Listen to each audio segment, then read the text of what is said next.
The South Coast derby between Portsmouth and Southampton is one of the most intense rivalries in England. And with Southampton recently dropping into the Championship and Portsmouth recently promoted into it, this season the rivalry continues. So today my dad is taking over as the manager of Southampton, but I'm taking charge at Portsmouth in what will be a 10-season race to see who can win more trophies than the other. As we build these teams, signing some amazing young stars and even developing some through our already established youth academies. Strap in because this is the challenge that has twists and turns all the way to the final season.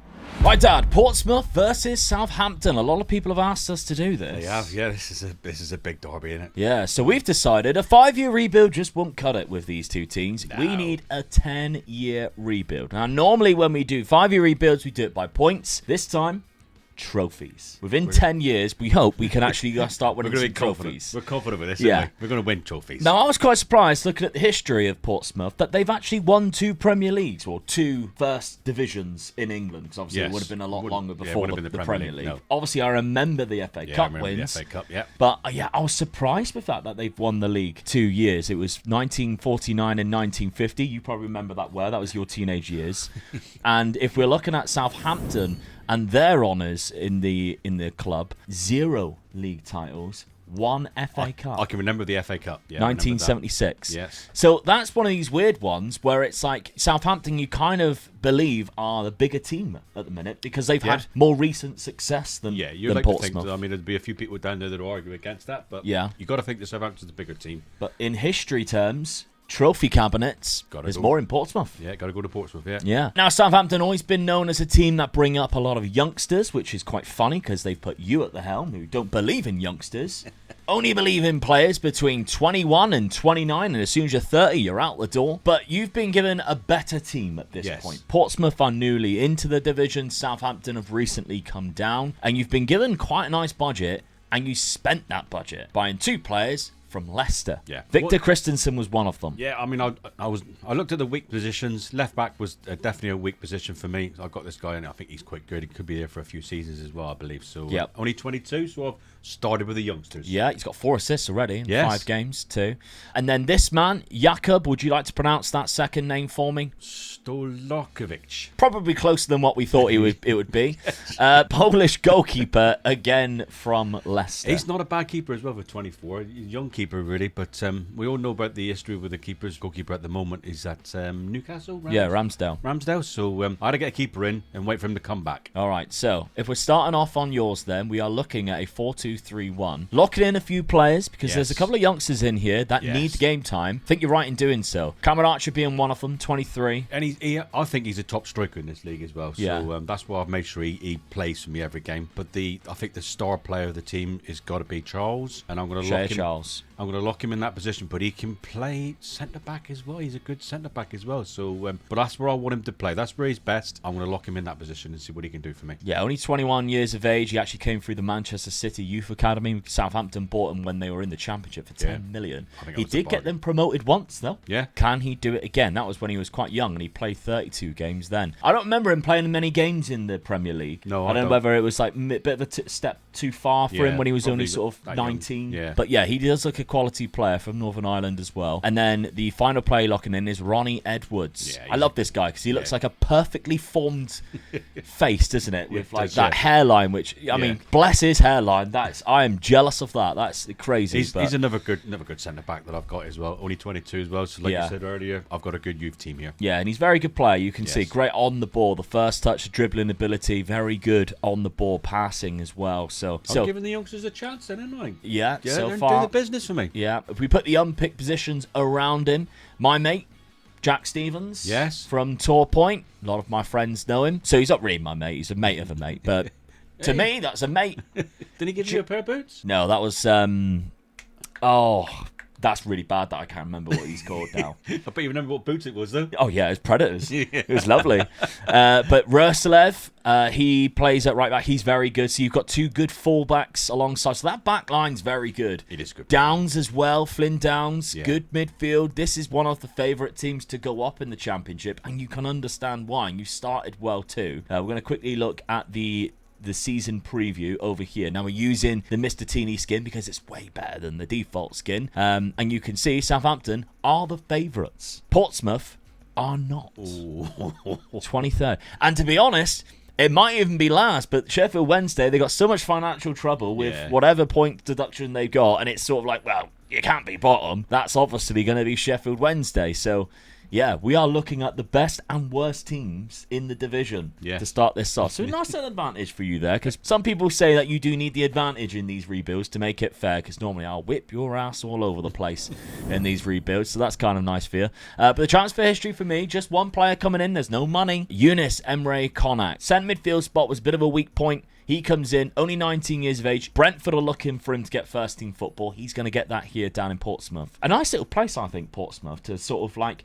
For players in London to go on loan to. Yeah, definitely, because it ain't that far, really. No. Couple hours down the road, go enjoy yourself on the coast. And they can, during the week when they get a day off or something like that, they can still go home then. And back to London. Yeah. A little bit different down in Plymouth when it's 4.5 hours. Yeah, that's the difference. Down to Plymouth, do they? Okay, so the tactic for me then, I'm setting up with a 3 at the back formation. So we're starting things off how I've been really enjoying Football Manager recently. 3 at the back, 2 wingers. I've got a wide forward on the right here with Yang Min Hyuk, who is on loan from Spurs, 19 years of age. Can play both sides, but yeah, he looks really good to be honest for this division. We've got a couple of good midfielders. Obviously, we've got Konak, who is on loan, but I'm not going to lock him in. Dozel is good. And then we've also got Koznovsky, who is 23 years of age. He isn't too bad either. I definitely think Konak is a better player than those 3. But at the back, Boat seems to be sort of our key player because at 22 years of age, Scottish defender, does look really solid. Bought him from Fulham, so obviously he was looking for some first-team football. Ibane Boat. So we have brought him in. Now, the goalkeeper Schmidt does actually look like one of my key players too. He looks like a decent keeper for this level. 6'5", good aerial reach. Not bad with the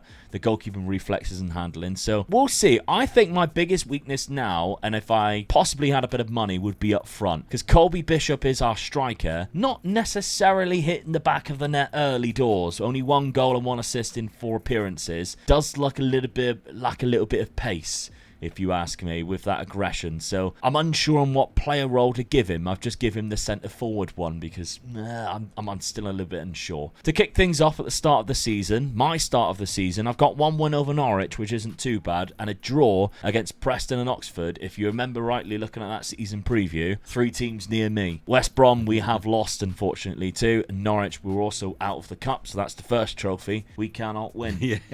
Never mind. But Dad, looking at your fixtures at the start of the season, it's been a lot better. Yes. Only loss to Ipswich away from home. Not a bad result, to be honest. They were one of the favourites to come up as well, so yeah I'm pleased with that. But a big win. I'll put Wrexham right in their place. Over Hollywood Wrexham. Yes, that put them definitely right into their place. Yeah. Carabao Cup against Luton. I mean, they're no well, they've dropped off quite a bit. They have, but you still got to do the business, ain't you? Away from home, 5-0, I'll take that. Got to play in that funny stadium. Yeah. Everybody knows that now.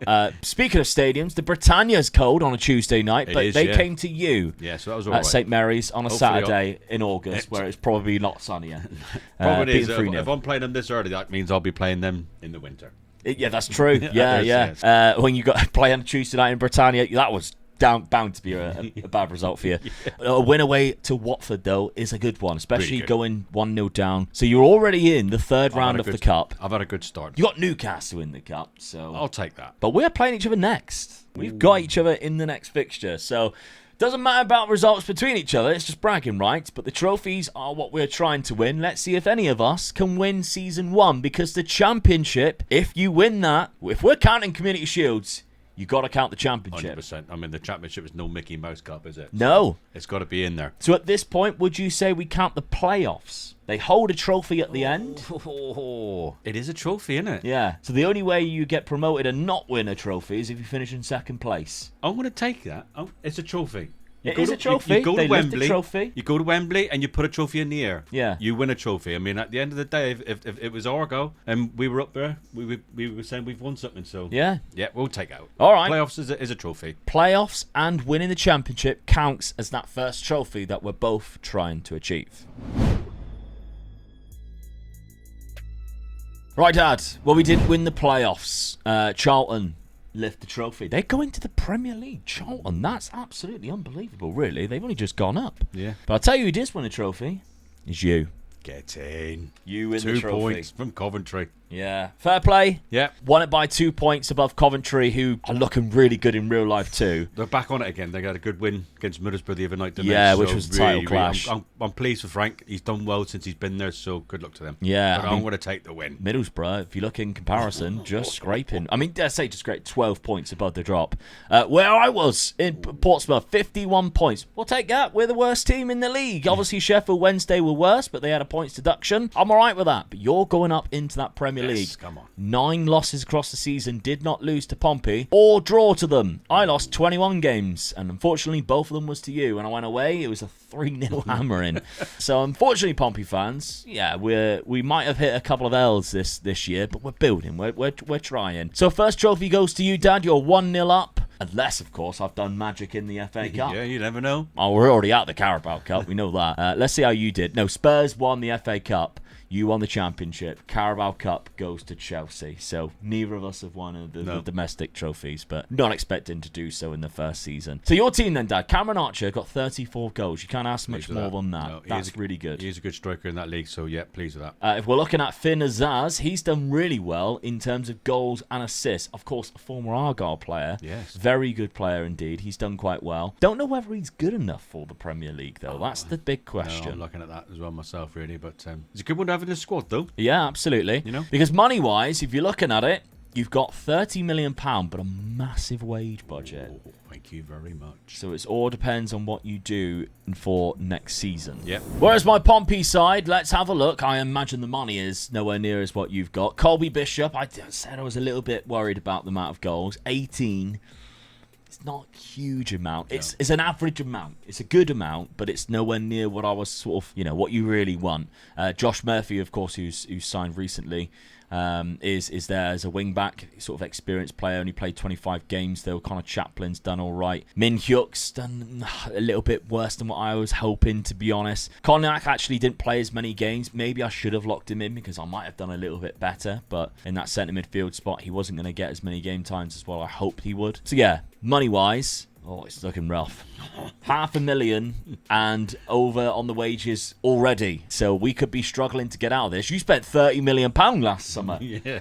What am I going to do this summer? So I'm going to have to find some cheap players and maybe some loan players. That might get me up the league. Some better loan players than what obviously we have got this season. But Dad's going into the Premier League in season number 1. He's picked up a trophy. I need to make sure I get into the Premier League as soon as possible. Let's see what happens in season 2. Alright, season number 2. With no money at Portsmouth, I thought I would sell a player, and I didn't expect it to be Sheffield Wednesday to give me £1.1 million. Don't know what's going on there, but Callum Lang has gone to Sheffield Wednesday. Didn't mind selling him, to be honest, because I could use the 1.1 to bring in some good loan players. That's exactly what I've done. So this season started off with young Louis Barry. Of course, used to be a bit of a wonder kid on this. He's 23 years of age now. Very good player for the Championship. He will definitely get game time. Not like Cognac, who I just didn't play eventually. But he will definitely get game time. He's already got a goal and 2 assists in 3 appearances for me on loan from Aston Villa. But then,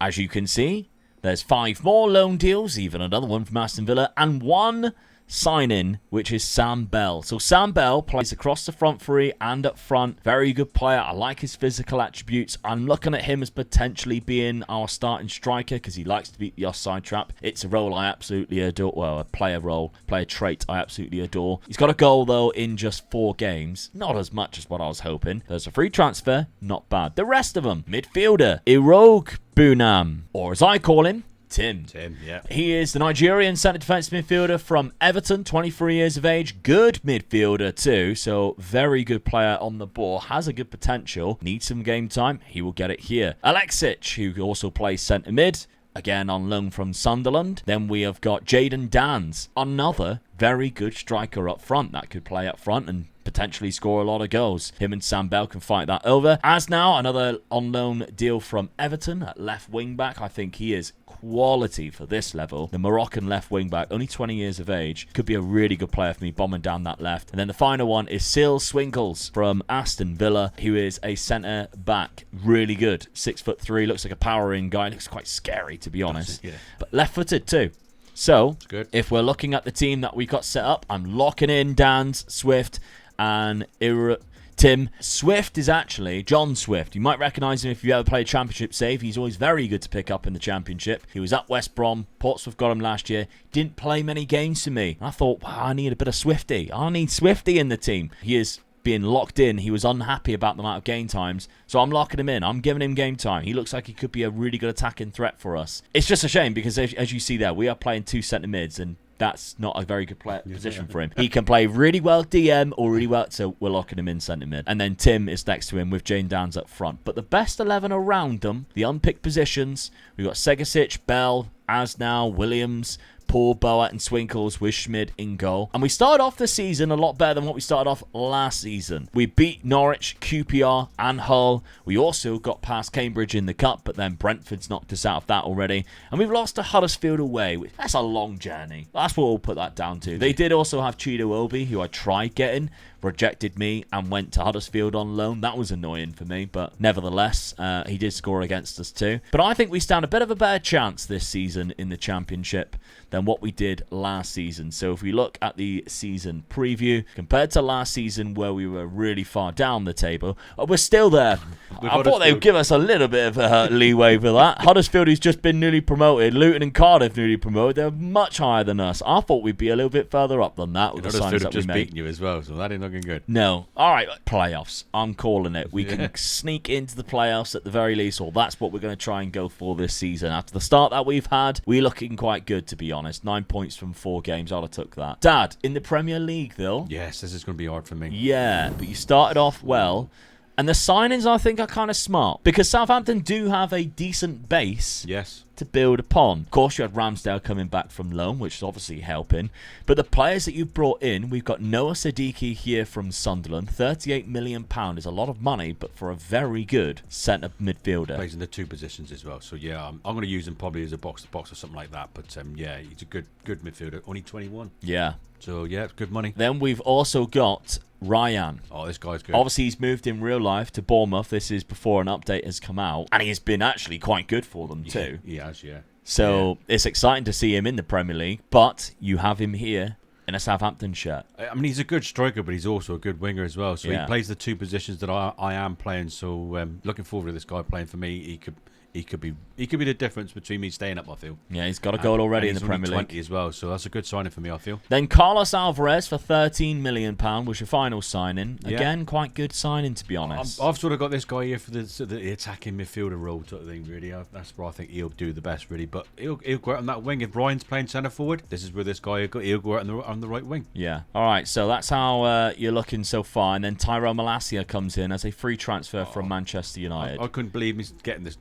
I've seen him there for free as well. Yeah, I seen him free, and I thought, well, he might be just a squad player, but what a good squad player to have in the team. I mean, I know I've already got a good left back already in there, but to have him as a reserve left back, I couldn't let that go for free. Yeah. Really. Tactically, then locking in Alvarez on the right, Ryan being locked in up front. So I decided to make my own mind up and sort of lock them in to do it in a way. Unpicked positions though, we've got Leo Cienza going in there. We've got Ben Breret Diaz, who plays from the left. Malacia actually goes in. Yes. Romeo and Charles in there. I think that's a good partnership, them two. Yeah. Jack Stevens and Edwards. So hasn't changed your centre-back position so far, which is unlike you. Yeah. Sugawara. I always liked Sugawara. I used to pick him up quite a lot in previous FMs when you used to get him at AZ Alkmaar. He was always very good. Yeah. He was on loan last season from Southampton after being relegated, but now that he's back, he's happy to play again. Yeah, straight in the team. So he plays there with, of course, probably your highest rated player now, I would suggest, is Aaron Ramsdale, 28 years of age. Hopefully now. He can keep me in this league. Prime goalkeeper years. I think he's a good keeper for this league as well. So yeah, it's a shame what Arsenal done to him. Bad Arsenal, that's what they're like though.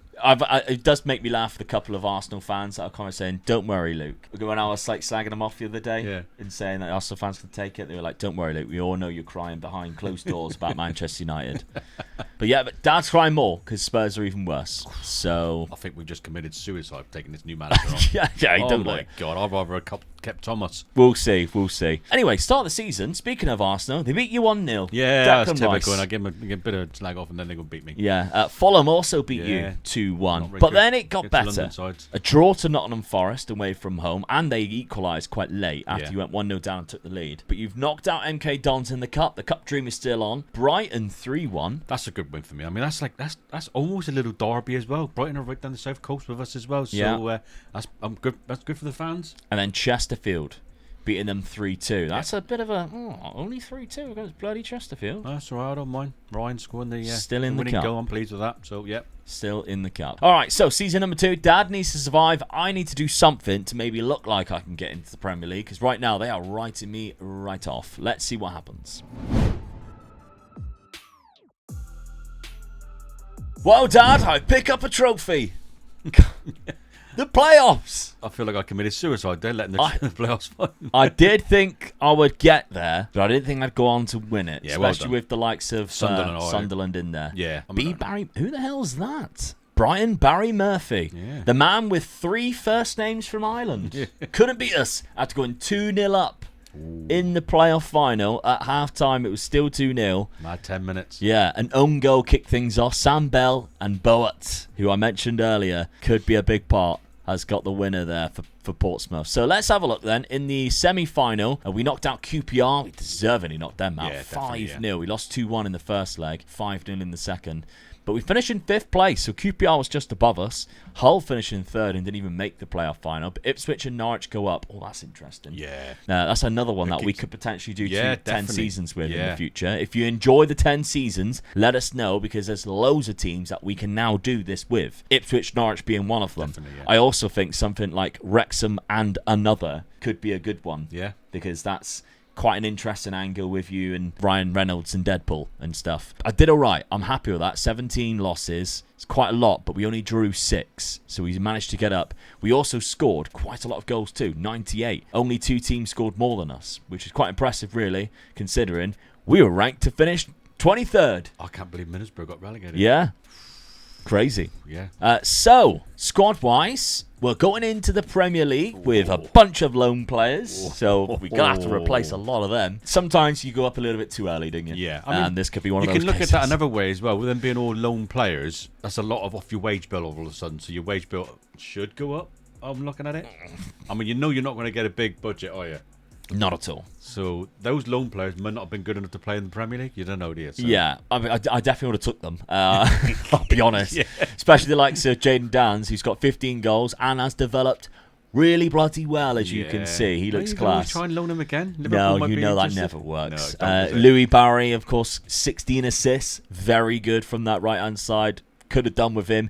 And Sil Swinkles, at centre-back, it's kind of solid for us, really. If you're looking at how good he is, he does go out of contract. Potentially, that is one I could approach. Yeah, definitely, yeah. So that is an option. And if he enjoyed the season there, he'll stay winning. Exactly. And Adamaz now, again, a very good fullback that we had in there, done absolute wonders for us down the left. So, never know. But we've got 34 million with a lot less wage than what you had with the 30 million pounds. So we might have to do a little bit of wheeling dealing. I'll be honest with you, that's more than I thought you was going to get. I was expecting that to be about 10. Yeah, because our finances are 10 million pound. Yeah. So they've not given us a lot.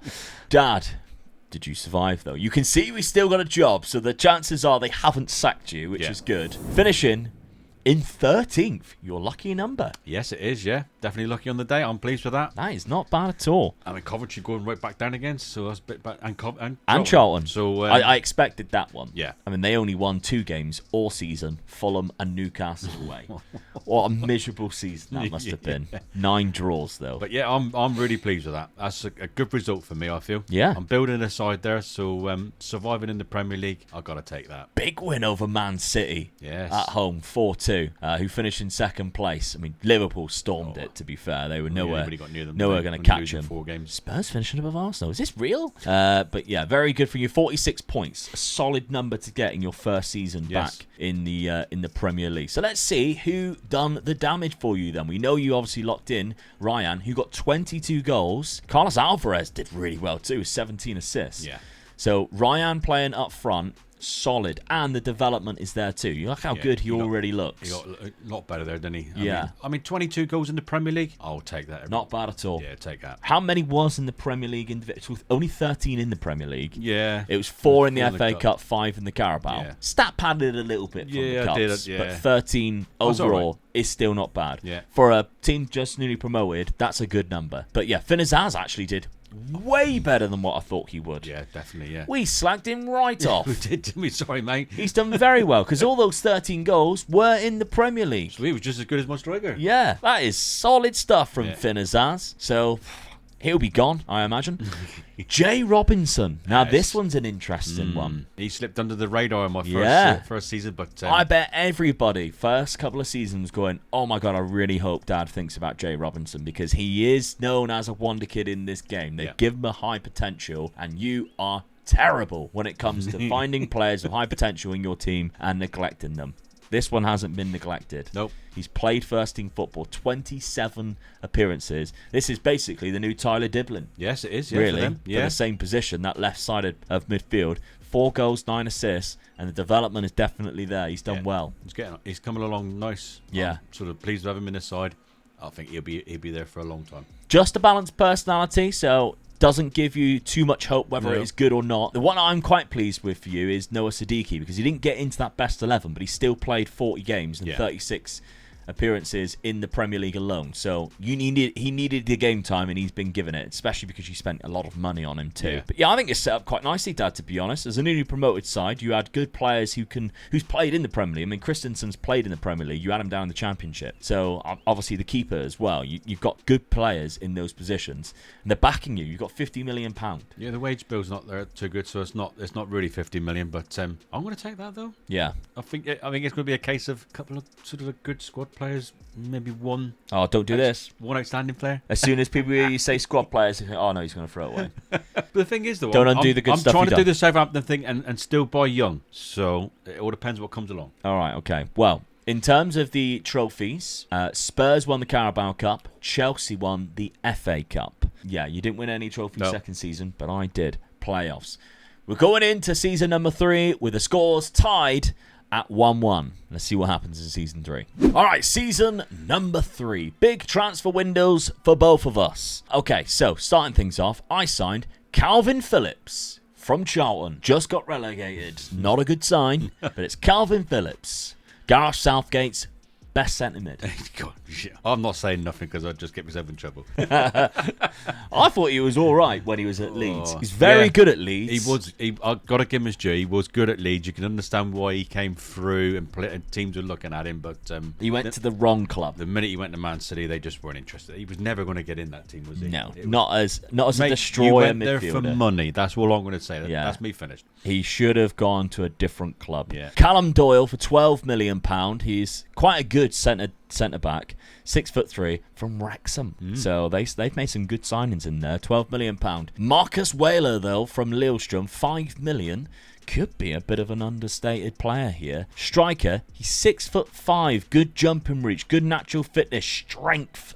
He's fairly quick. I mean, pace of 14, acceleration of 15. That's bravery and composure's there. Off the ball of 14, finishing of 13. He's 19 years old. That's good, isn't it, for a 19-year-old? Good potential too. Yep. He's also got 2 goals in 3 appearances in the league so far. Have you signed Marcus Whaler before? Could be a good player for you.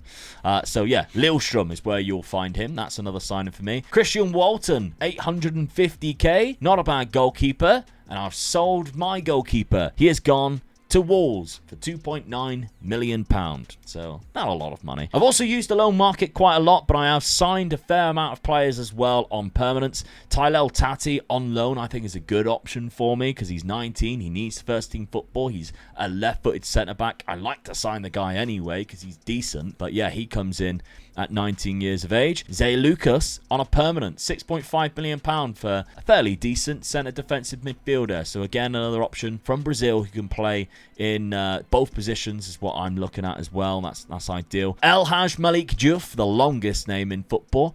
Left wing back is his role at West Ham, and I've loaned him. But you might have also noticed I've got Karabashvili for £1.3 million. I seen him knocking around and I was like, gotta make the deal. The thing is, when you know how good these players are, getting them when they're young, like 18, you got to jump in quickly when you can. Yeah. I don't like signing him on every rebuild because it's too easy. But when it's a 10-year one and I'm like, I could do with some cheap players, and he comes up for 1.3 million.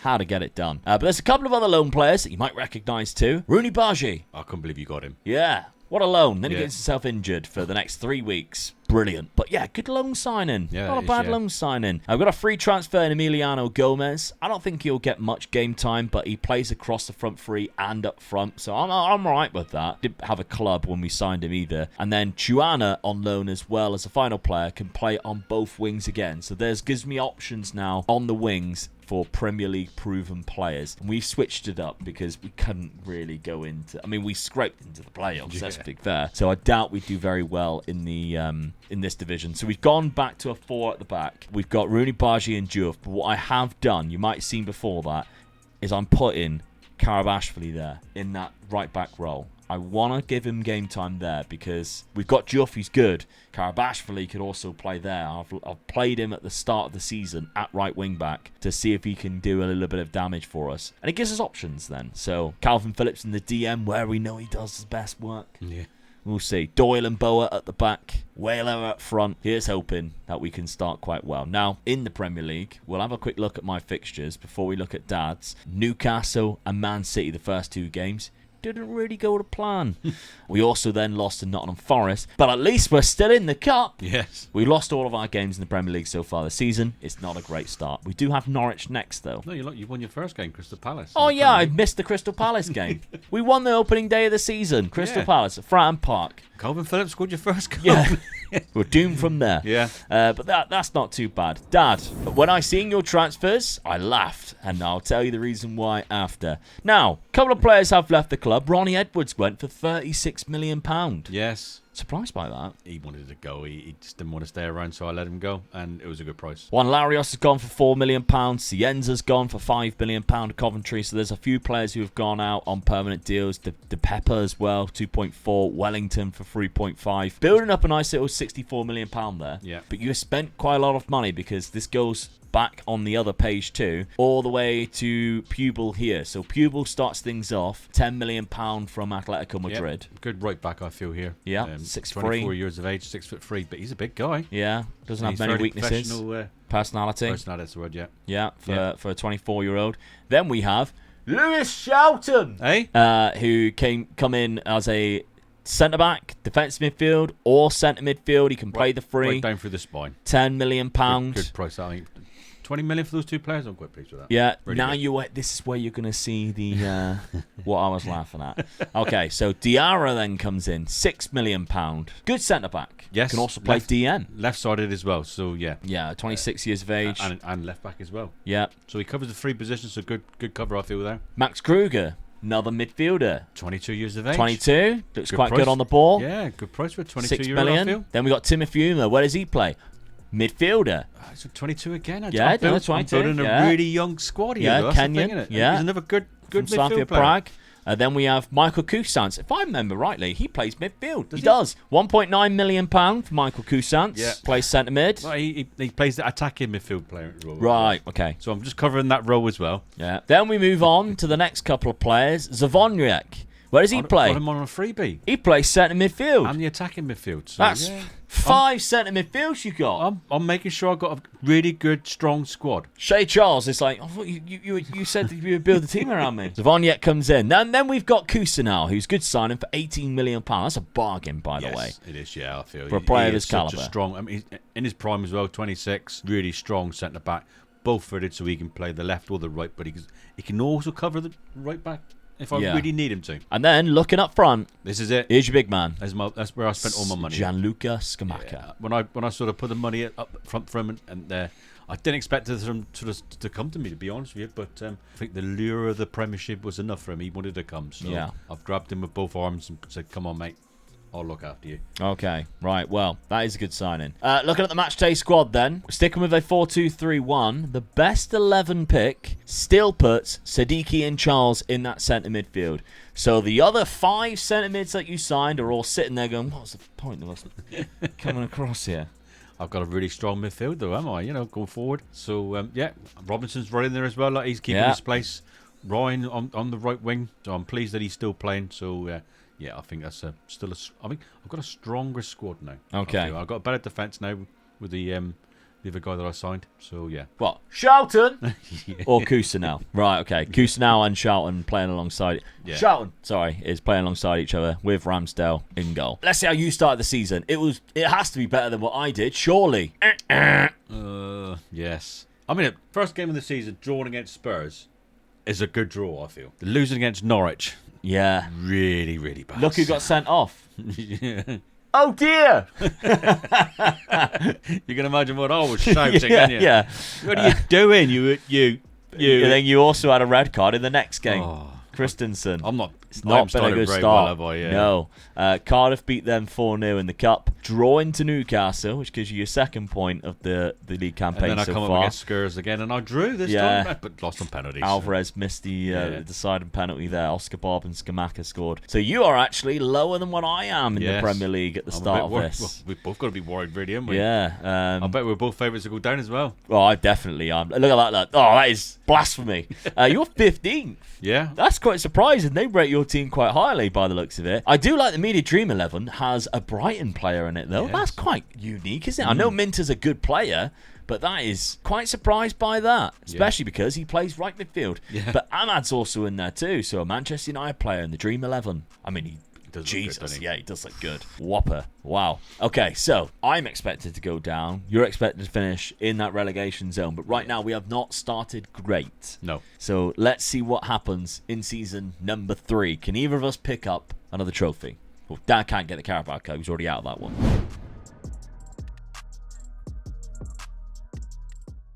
All right, well, we have both survived in the Premier League. Yes. Me, a little bit closer than what... I think Everton were the team that sort of just slipped in for us, didn't they, really? Yeah, 36 points. Crystal Palace is also on 36 points, Leeds on 37, and then you had a nice little gap in between. So you've done all right. 2 seasons in a row, if you think about it. Last season you had 46 points. Oh, it's 30. So I've only 1 point beyond 30 again. So I'm going to take that. So, I had a bad start. So yeah, because that second season syndrome is very apparent. Yeah, it's awful to see Norwich and Ipswich both go down again. The yo-yo club. Yes, right. Yeah, you got to take it really. I mean, you've done really well. I feel the team that you got at the moment, you've done really well to stay up. I think there should be a rule that you're not allowed to go up, down more than 2 times in a row, because I'm fed up of seeing Norwich, Sheffield United, Southampton now. It could even be Leicester. West Brom for a while, wasn't it? West Brom was the biggest yo-yo club going up and down. Yeah. Burnley is one that's going to be one for the next couple of seasons. Yeah, I think they will do, because they're going to go down next year and all of a sudden play amazing again in the Championship and come back up again and be like, it's these bloody guys again. As long Coventry don't do it, because I think Coventry I really like the idea of Coventry staying up and doing well. Like, because for me, when I was growing up, I always think about, like, Forest was one of them.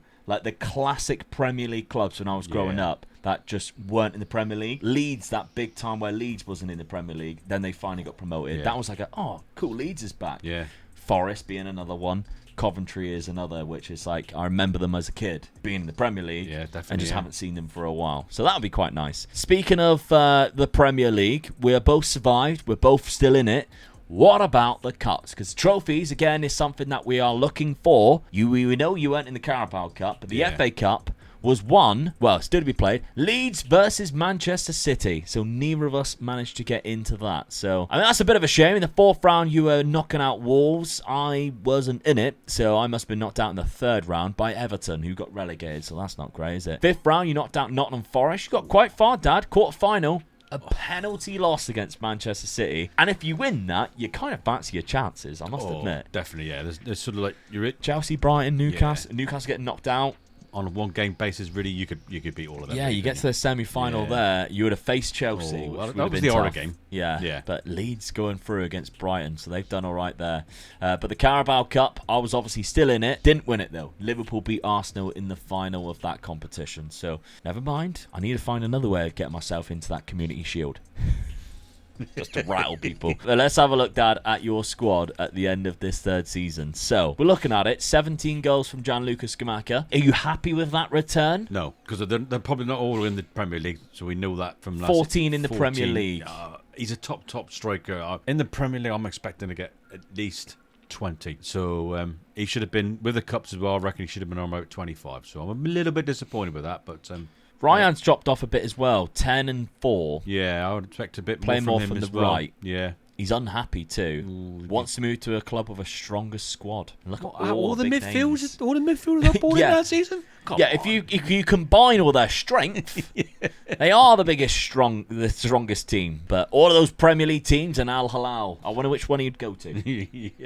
But yeah, so then you got Michael Cousins with 9, so that's not amazing. Your lone players are making you look a little bit silly because they're doing all right. Yeah. And Jay Robinson, who again the development is there, just might not be giving you the goals or assists that you're looking for. He's still getting a little bit better, so persevere with him. All right, well. The recruitment, let's have a look. £35 million, no wages though, so you'd have to remember that because you've got a lower overall balance of 1.4 million. Portsmouth, let's see. Didn't win any trophies this year. We survived by the skin of our teeth. We had Karabashvili playing at right back, as you can see. Got 2 goals and 3 assists from that position. Plays there naturally now. I think that was quite a smart move, to be honest, because that allowed us to play our on loan left wing back of Malik Juff there, who's done all right too. So striker wise, 15 goals for Marcus Whaler, out for 3 weeks, but that's fine. He's got 14 in the Premier League, so that's the same amount as Skamaka. Yeah, still got a good amount in the Premier League. We survived on his goals alone. The next one, obviously, he's not even my player. 19 come 20, wasn't he, really? Yeah, that's it. So not bad. Rooney Bargi, a loan deal was 6 and 5.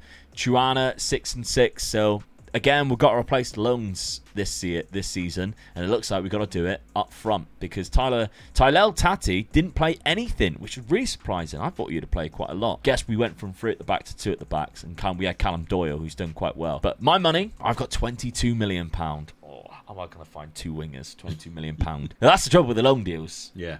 You got to then find replacement, and really, you haven't gained anything. No, you haven't, no. Unless these players are absolute world class. Okay, right, we're in for a tough summer then for season number 4. All right, had a few players on the outs. We got Brereton Diaz going, Jacob, the goalkeeper, as well. And outside of that, just a couple of loan signings. But players on the ins, free transfer, Marco Carnesecchi. Yes, good signing for a freebie. I feel really, him and Ransdale's sort of my main 2 goalkeepers now. Yeah. I'm pleased with that. Not 2 bad. world-class keepers, I think. Then world class. 2 good keepers in the Premier League. Yeah. Fraser Nader, £22 million from Spurs. Yes. Sort of good right back as well. So I feel that I'm strengthening the side. Only 23 again, so that young side, I'm keeping it going at the moment. Yeah. Then we got Gustavo Sa from Famalicão, £12 million. Yes. Good attacking midfielder. I think this is going to be a good signing for me. This guy's only going to get better. He's 23 and he's that good already. I mean, come on. He's both-footed. I'm going to play him in that attacking midfield role.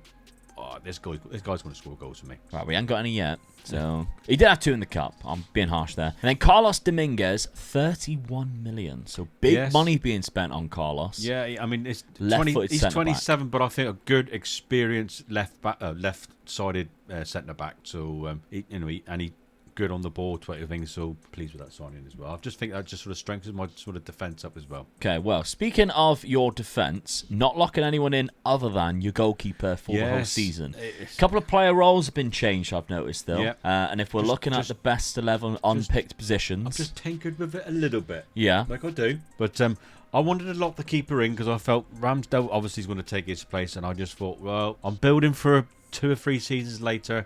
I want this guy to be my main keeper, so I'm going to give him a chance to put him in there now, right from the start. But I think that's a good side. I think it's a strong side. I'm looking at the cups, really. Yeah, I think you're running the cups. Yeah, I think your attacking players can win a game. Yeah, definitely. Win any game. Yeah, because Ryan and Robinson are fantastic. Yeah, you can do loads of damage on the wings because Robinson's developed quite nicely. Yeah. And then you've got Skamaka in there. He's going to score goals for me. Good finisher. He's got to get better. Yeah, I mean he's in his prime as well now. The guy sat right behind him as well. I think this guy's going to help him so much as well. So going forward, I think we're really, really strong. And the 2 wing backs, I think they're good going forward as well. Yeah, still got Christensen, the first signing, and then Fraser Nader, of course, just come into this season. Going forward, I'm very, very strong. So I've just got to hope, really, that fingers crossed, defensive-wise, I can hold out. All right, well, you started off the season quite well. You beat Forest and Sunderland in the first 2 games. 5-2 against Sunderland away from home. 2-0 against Forest. Yeah. So that's a good start. Yeah. You're still in the cup. Yeah, I mean, beating Fulham. They beat me last season right at the beginning, so I'm pleased with that. And beat Bournemouth on penalties, which you lost last season, if you remember rightly. So, yeah, I did, yeah. But 2-0. 2-0 against Brighton. Lost against Brighton. Yeah, even Ferguson scoring the goal against us as well. So, yeah, a bit disappointed with that result, especially for the fans. But, hey, I'll still take it where I am in the league at the moment. Yeah.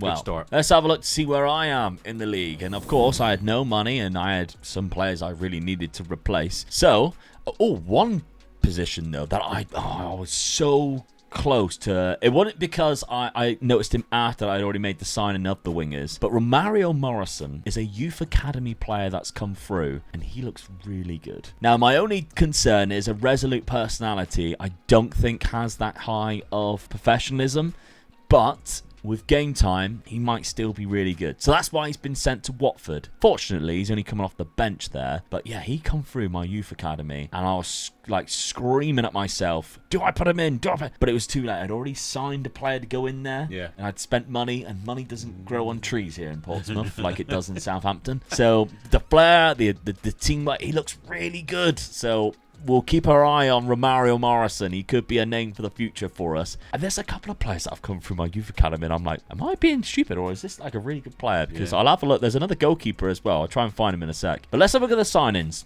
The guy that I had signed already before I noticed Romario was Wesley. He plays on that left wing on a free transfer. I'm paying him a lot of wages because he's come from Saudi Arabia, but he's a 23-year-old Brazilian. Does look quite good. Yeah. Romario Morrison isn't far behind him, I'll be honest, but he does look quite good. We then also have Matsuda, who can play left wing back. I know, obviously, we played Karabashvili at right back last year, so I was thinking, I'll find a right back this year. Couldn't find one as good as Matsuda, so I thought, let's keep playing Karabashvili at right back and play Matsuda at left instead. Then we've got Jorge Pascal from Granada, free transfer. Doesn't look like too bad of a striker, really. No. For a free transfer, he looks all right. That's maybe a guy that you can look to pick up on your saves for quite cheap. He starts at Granada. These are the wingers, though, that I was quite happy with. There's another 6 signings here. 7, actually. Benacer on a free transfer as a centre midfielder. He's 30, but with really low natural fitness. Free transfer coming in for a season to help me out. I don't think it's too bad. Then we got a few players. So Pedro Bravo. Love his hair, by the way. That's fantastic. Centre midfielder. Not a bad player either. For £9 million. Ranocchia, again, another centre midfielder. Not very many weaknesses at all in centre mid. Needs to cheer up a bit. What are you saying? Oh, just another centre midfielder? Yeah. Don't worry, I didn't go full, let's bring 5 in.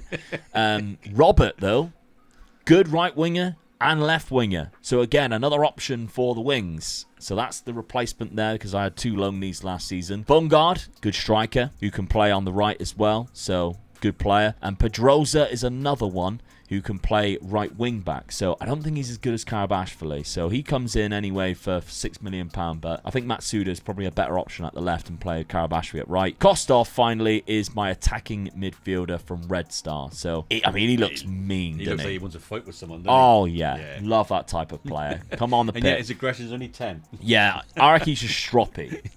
Yeah, he's the Garnacho of the team. Yeah. He's got the hair like Garnacho too. He's going to be the stroppy one who's really talented. But let's have a look then how I'm fitting them all into my squad. I'm not locking anybody in. We're going to a 4-2-3-1 in and out of possession.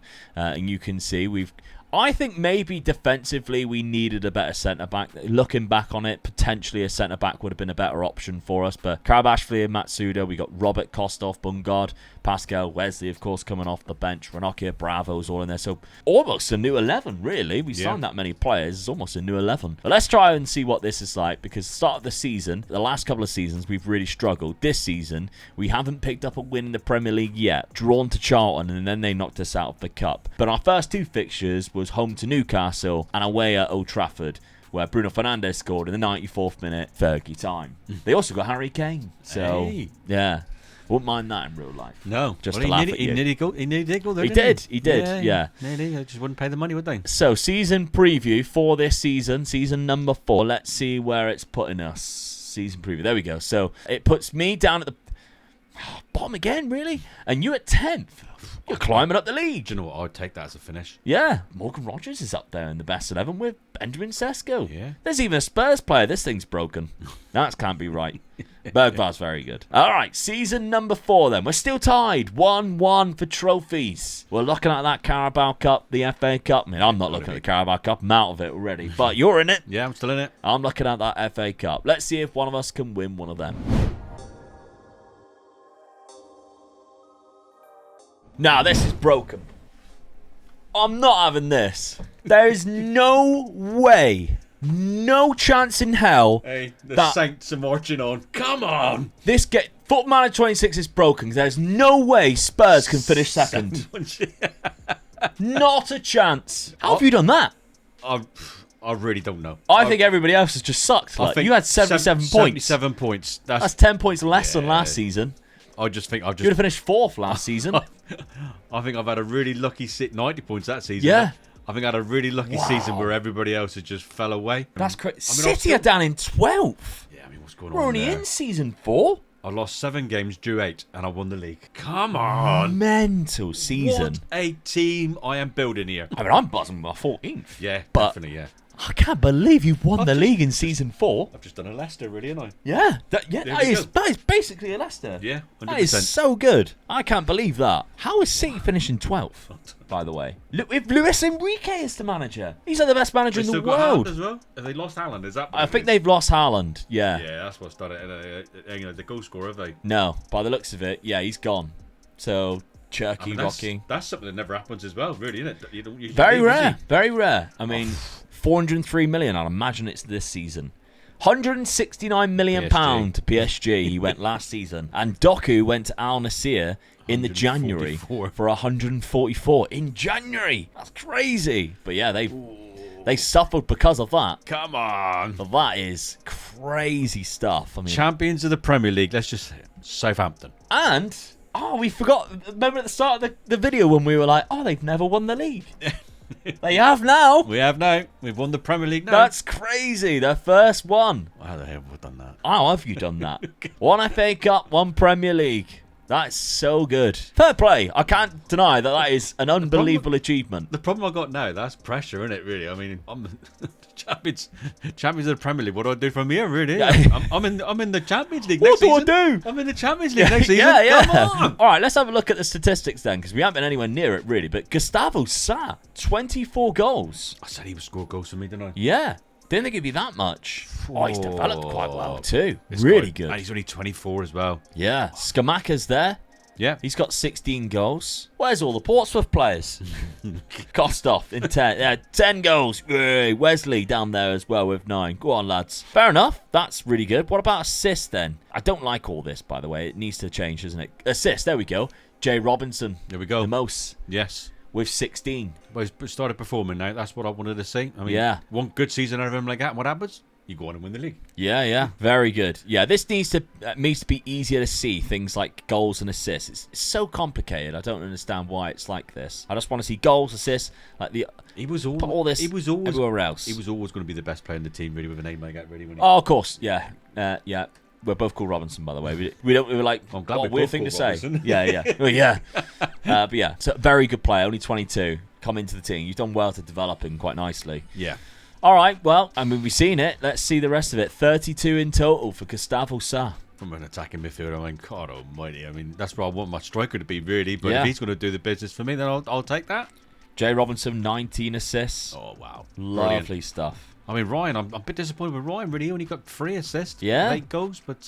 he didn't play that many. I think he's picked up a big injury, Fractured his lower leg. Oh, right. So he was out for a while. Yeah. Since December. Might have done me a favour then, really. I'll take it. Hey, mate, you still got to win his medal. Still got to win his medal. Still got to win his medal. Yeah, bless him. I reckon they all wear Ryan shirts when he done it. This is for you. What about the other cups? Imagine if I won both cups and took the lead. No, Spurs won the FA Cup. Chelsea won the Carabao Cup. Southampton somehow won the Premier League. That's absolutely crazy. Right, well, let's have a look then. What is going on? Portsmouth. Oh, dear. Where's all my goal scorers? Wesley and Kostoff with 10 each. I was really happy with my 14th position, and now this has really put a dampener on it. You're wondering how you finish in 14th there, aren't you? Yeah. I've got no goal scored. You win the league. What's going on? Portsmouth fans, I'm really sorry. How much money have they given us? 53 million. Oh, that's a little bit better. We've got a nice budget. Okay, that's not too bad. What about the champions of England? They have been given 53 million. Didn't expect no more, to be honest with you, really. It's next season I'm going to get a lot of money, I hope. Yeah. In the Champions League. Oh, that's true. Yeah. I mean, I'm the elite of the elite going into that, aren't I? So, you know. Yeah, you get seeded number 1. Unbelievable. Oh, right. Okay. Season 5 then. Surely things can get crazier than this. All right, the champions, Dad. Let's see what transfers you have made this summer. Have you stepped up or stepped down? That's a lot of That's pressure a big now, question. Well, Aaron Ramsdale's gone. 20 million. He didn't want to stay. He wasn't too happy with being put on the bench, so I've let him go. But 20 million, and then I signed a better, well, not a better keeper, just as good keeper, really. I feel, but younger. Dennis Seaman For half the price.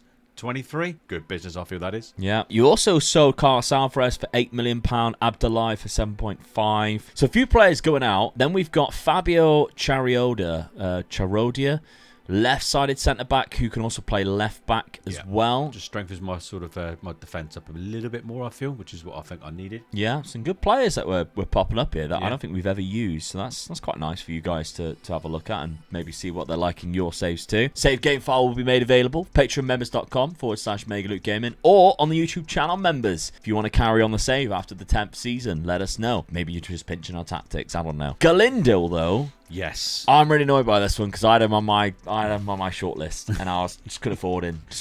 I mean, 55 million, I'm thinking, oh, it's a lot of money on one player, especially only being But you 18. can see why. But yeah, when I looked at a proper look at him, I pulled the trigger, got a few players out of the squad to get this guy in. Yeah, he's good. Yeah, he's 18, so and he's good. that good already. So 6'2", fairly determined personality. He's got it all, I feel, really. Just a couple of small ones that he just his pace and his acceleration just needs for a striker, I feel. Yeah, to be a little bit better. So training wise, I'll be putting him on to sort of like sort that out. But you've done the smart thing. You've made him available for the under 21s. Yeah, give him sort of game time if he's not going to play. Because I don't bloody listening. He's finally listening. I don't think he'll get into the no, team. He hasn't been, but he's played 8 non-league games, which is the under 21s. Yep. And scored 6. We know what he can do. See why? Yeah, we know what he can do. So he looks great. It's not going to be long, is it? He's going to be. Next season, he could be in the team. I mean, Juve got him at a bargain of £1.2 million. I remember I had him on my shortlist before that, and he didn't want to come to me. Didn't he? No. And I was like, no, that's a shame. Then he went to Juve, and he was just on my shortlist, and then it popped up saying Southampton signed him. I was like, you mother. Very well done. But that's not it. That's not everything. Carlos Romero, £27 million. Chelsea love a left wing back from Spain who has curly hair. Yes, they do. Yeah, they do. Cucurella, now Carlos Romero. Yeah, and he's all right. He's 27, so he's not quite in the sort of youngsters that I'm signing. But you need experience in the squad as well. Yeah. So I've signed 2 good left-sided defenders, I feel. I bet he's not much as an asshole as Cucurella. No, I bet he's not. There's not one person I've ever met go, I like Cucurella, who isn't a Chelsea fan. No, true. Everybody has always hated him. He is that niggly type of player. Yeah, I hated him because of the Euros, that Euro finals. Just watching him, I was like, I don't like you. Yeah. But yeah, Carlos Romero, I hope you're a nicer person than Cucurella might be a really nice person. He's just not a very nice player. He looks a nice, better He person. does, yeah. So he comes in £27 million, as well as Pablo Torre on a free. Yes. Another Spaniard. I've got this guy in because he covers the positions that I play a lot in. So close 3. The attacking midfielder, so I think he's a good attacking midfielder if my player gets injured in that position. But also if Robinson gets injured, left wing, covers that position as well. I think that's a good signing. Made the squad slightly stronger than what it was last season. So fingers crossed I can go one better and win the Champions League. Well, Romero goes in, as does the centre-back as well. The rest of the team kind of picks itself from last season. Yeah, it will do, yeah. I'm pleased with that. I mean, they were champions at the moment, so and I've strengthened the squad. So I think I'm going forward. I'm quite good. Yeah. Looking forward to this season. Well, that started great. The champ. I was looking forward to this season. You had an opportunity at the Community Shield and it's been blown. Missed the trophy straight away and bloody Spurs done me. Shea Charles got sent off. You even took the lead in the second minute. Yeah. I mean, whenever I start bad, I'm getting players sent off, so it goes. We don't like losing, obviously, do we? No. And sort of, some players get niggly, and obviously Charles is one of them. He got sent off before you even conceded. Yeah, so you can blame him for the loss. Yeah. Then you drew to Brighton 2-2. Shelton scored an equaliser in the 94th minute. Yes, come on. And then Crystal Palace 1-0 against them. That's a bad loss. Yeah, that's a game I feel that I should be winning that game, especially at home after winning the league. Yeah. And then losing to Newcastle 4-1. That's an hammering, really, isn't it? So, I haven't started really well. No. Probably bottom of the league with that start. So right. Well, I might be able to beat you to that, and we'll have a look. But let's have a look at my signings then for this summer window, because I went and spent quite a lot of money, but I did sell a bit as well. So £28 million has gone out in Gomez, Pascal, Segazits, and Bungard has already left the club. Got a bit of a profit for all of them, to be fair, which is good. But also Benasser has gone. Full profit from him.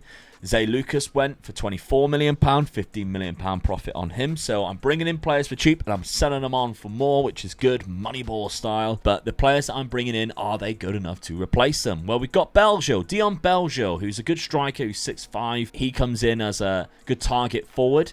We also have Bro Hansen, just signing for the name. Nah, he's good. £8 million. Again, 6'2", quite fast, good aggression, good finishing, good heading ability. Another decent striker, decent with both feet. Fairly professional personality, 20 years of age. Good. Good youngster. Yes. The Dane there from Bodo Glimt. Then we've got Kromashki, £5.5 million. Not a bad midfielder at all there from the US of A. Then we have Garinho. Good player at centre-back. Right-footed, 6'4", cost me £26 million from Bologna. It's a lot of money, but he does look quite good as a centre-back option for us. Then the final four signings even. 2 more centre-backs. How many centre-backs can you put on the pitch, Luke? I know that's what you're asking. But Kushinov actually plays also quite well in the inside fullback role, which is a role that we have been using. The Uzbekistani player, of course, from Manchester City. We got him on a free transfer. He is so fast and strong. Yeah. Very good player. Good potential on the game too, so we've brought him in on a free transfer. We've loaned in Satpayev. I like this guy. I really do. Again, Kazakhstan. So we've got Uzbekistan, Kazakhstan. So these unique nations that have got these cracking young players in them this season. We're giving him some game time. Then we've got Dumbia from Brest. Yes, we do. Dumbia, he's fed up with Brest, so he's come to the Portsmouth. Centre attacking midfielder or centre midfielder option there for us, £20 million. And Mattia Vitti for £25.5 million. So we're spending a lot on our centre backs, because as I said last season, we did not have very good centre backs. How do we look now? Because of course we've bought in 3 strikers and 3 centre backs, so we've had to change it. Yeah. 4-2-2. 4-2-2. We've got Robert and Morrison. Romario, after his long season, he does look a little bit better. Yeah, he does, yeah. Loaned to Watford last year, played 32 games in the Championship. Didn't do that well. He only played 19 starts. The thing is, though, he still played in that Championship. It's an hard league to play in. Yeah, we've also got Robert playing from the right, because he is normally a left-footed player, so we want it, a left-sided player, so we wanted to play him from the right to see what he can do for us there. He's only 24, so give him a game time there, because he didn't get that much last season. And oh look, we've locked in a goalkeeper. I mentioned, didn't I? There's a youngster in my youth academy. Rami Hamed, 18 years old. Professional personality, that's a good start, but he don't look too bad. Agility and anticipation could be higher, but the fundamentals in goal, reflexes are great, concentration is good. See, I wouldn't take a chance on him at this. I would sort of try and lend him out even and for another season, but I'm running the risk. I'll give it to you. Yeah, he's good. He's going to be good. Yeah, he could be. Yeah. He's conceded a lot to begin with. Conceded 11 goals in 3 games in the league. And that tells a tale, because where we're sitting in the league is just below you in the relegation zone. We lost every game. Newcastle, Fulham, and Manchester City. So, yeah. Satpayev did score.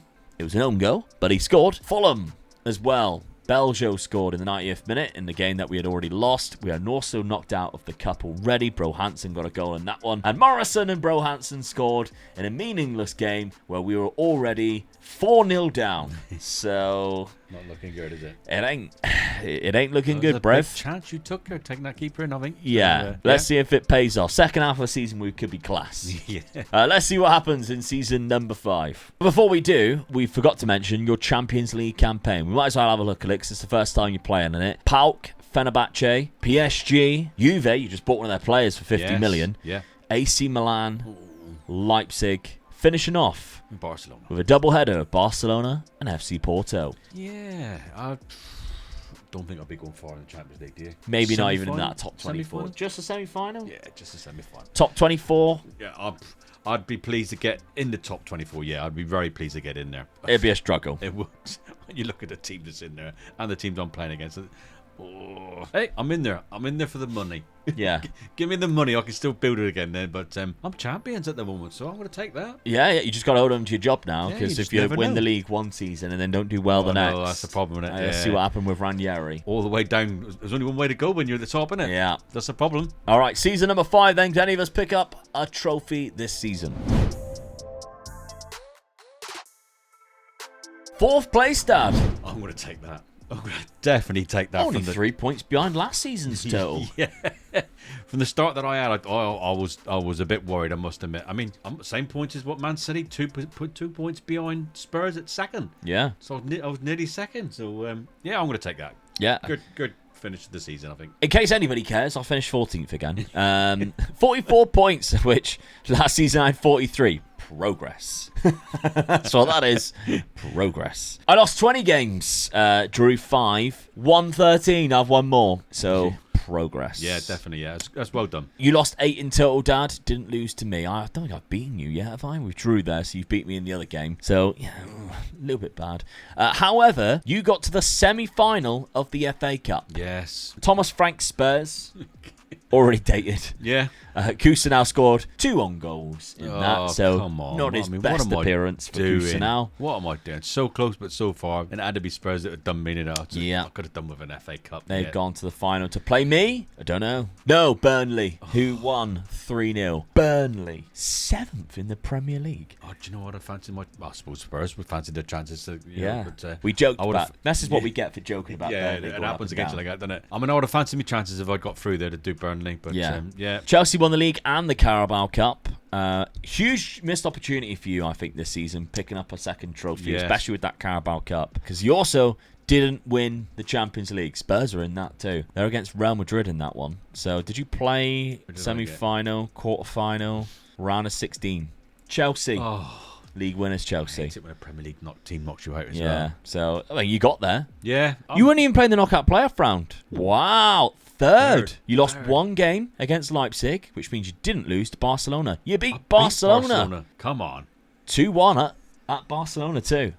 You also beat PSG at home. Hey, we're such a strong team now. Yeah. I mean, teams around the country now are looking at Southampton going, we don't want to draw Southampton. I'm only saying, mate. Because we just do not know who they're going to play in midfield.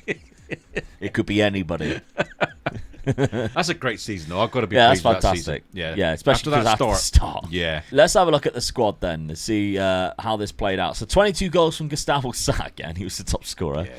Ryan scored 21, so Sa getting the most goals there. Ryan getting 21 and 14, much better, and the development's good. Yes. He's only 23. He's only 23, and the thing is as well, his physicals, Jesus Christ, he's good. I've got this young striker coming through as well, so I don't know what to do really. Do I lock him in? He played 5. Well, he scored 5 goals. He started the game 7 times. He does look really good. Because Skamaka's 31 now. Yes, I think it's time now, isn't it? Oh. I'm surprised I've kept him this long, to be honest with you. So he's coming out at the end of his contract. That's the problem. Yeah. So he is. Yeah. He might be gone anyway. So he might not want to stay. I might not want to keep him. I mean, the wages. So, could do. He's on 155 grand a week. It's a big wage, isn't it, to pay? That's a lot. I don't know. Jay Robinson, 18 assists, 9 goals. Yes, well done. Very good from him, too. He's still doing the business for me. So, very good. You're forward. Forwards, I've got. You're so good going forward. That's why I'm so dangerous, I think. Yeah, I agree. But there we go. So, money. You've got £62 million. The Champions League money didn't give you as much. I thought it'd be more than that. Yeah, it's actually not been in the league basis really. So I was, one of the top teams in there. Probably because you're in debt by 27 million. Yeah, I know. That doesn't help. That ain't going to change with me neither, is it? No. Skamakis wages, that is. Yes, it is, yeah. Yeah, paying that bum up front. One player out and I'll be all right. Let's have a look to see how the minnows of the Premier League are getting on in the South Coast. 14 goals from Mikel Bro Hansen. Could have done with more. Satpayev got 12 and 10. That's quite good, actually, from the loan signing of him. Belgio got 11 and 3. A little bit disappointing. I loaned out Marcus Whaler, by the way, because I thought he'd get some more game time. The development hasn't really been there, I think. That's the trouble. Robert, I'm disappointed with. And Romario Morrison, I'm also a bit disappointed with. Hasn't developed. Has not developed. No. 4 goals and 4 assists. Just has not developed, which is such a shame. And then Rami Hamed, 36 games he's played in goal. I mean, there's a bit of development there. I would say there's more than a bit. There's quite a lot. The first 3, the aerial and the command and the communication, they were all on 10. Yeah. Last season, at the beginning of the season. And that's a big improvement, I feel, for those 3 there. So he's definitely got better. He's good on the ball too, look. Passing at 15. Yeah.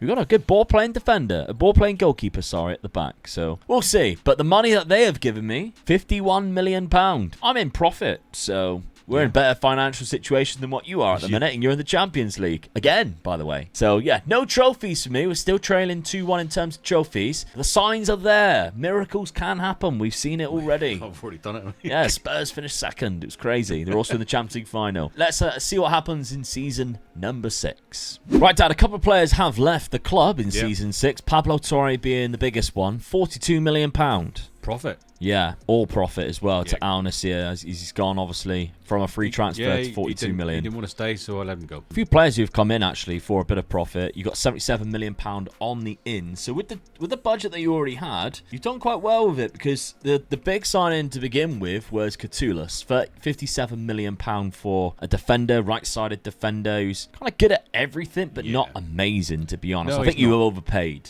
I do think you have overpaid. Probably a little bit, yeah, but it just strengthens that position that I felt I really needed to, and he can go into the defensive midfield if I wanted him to.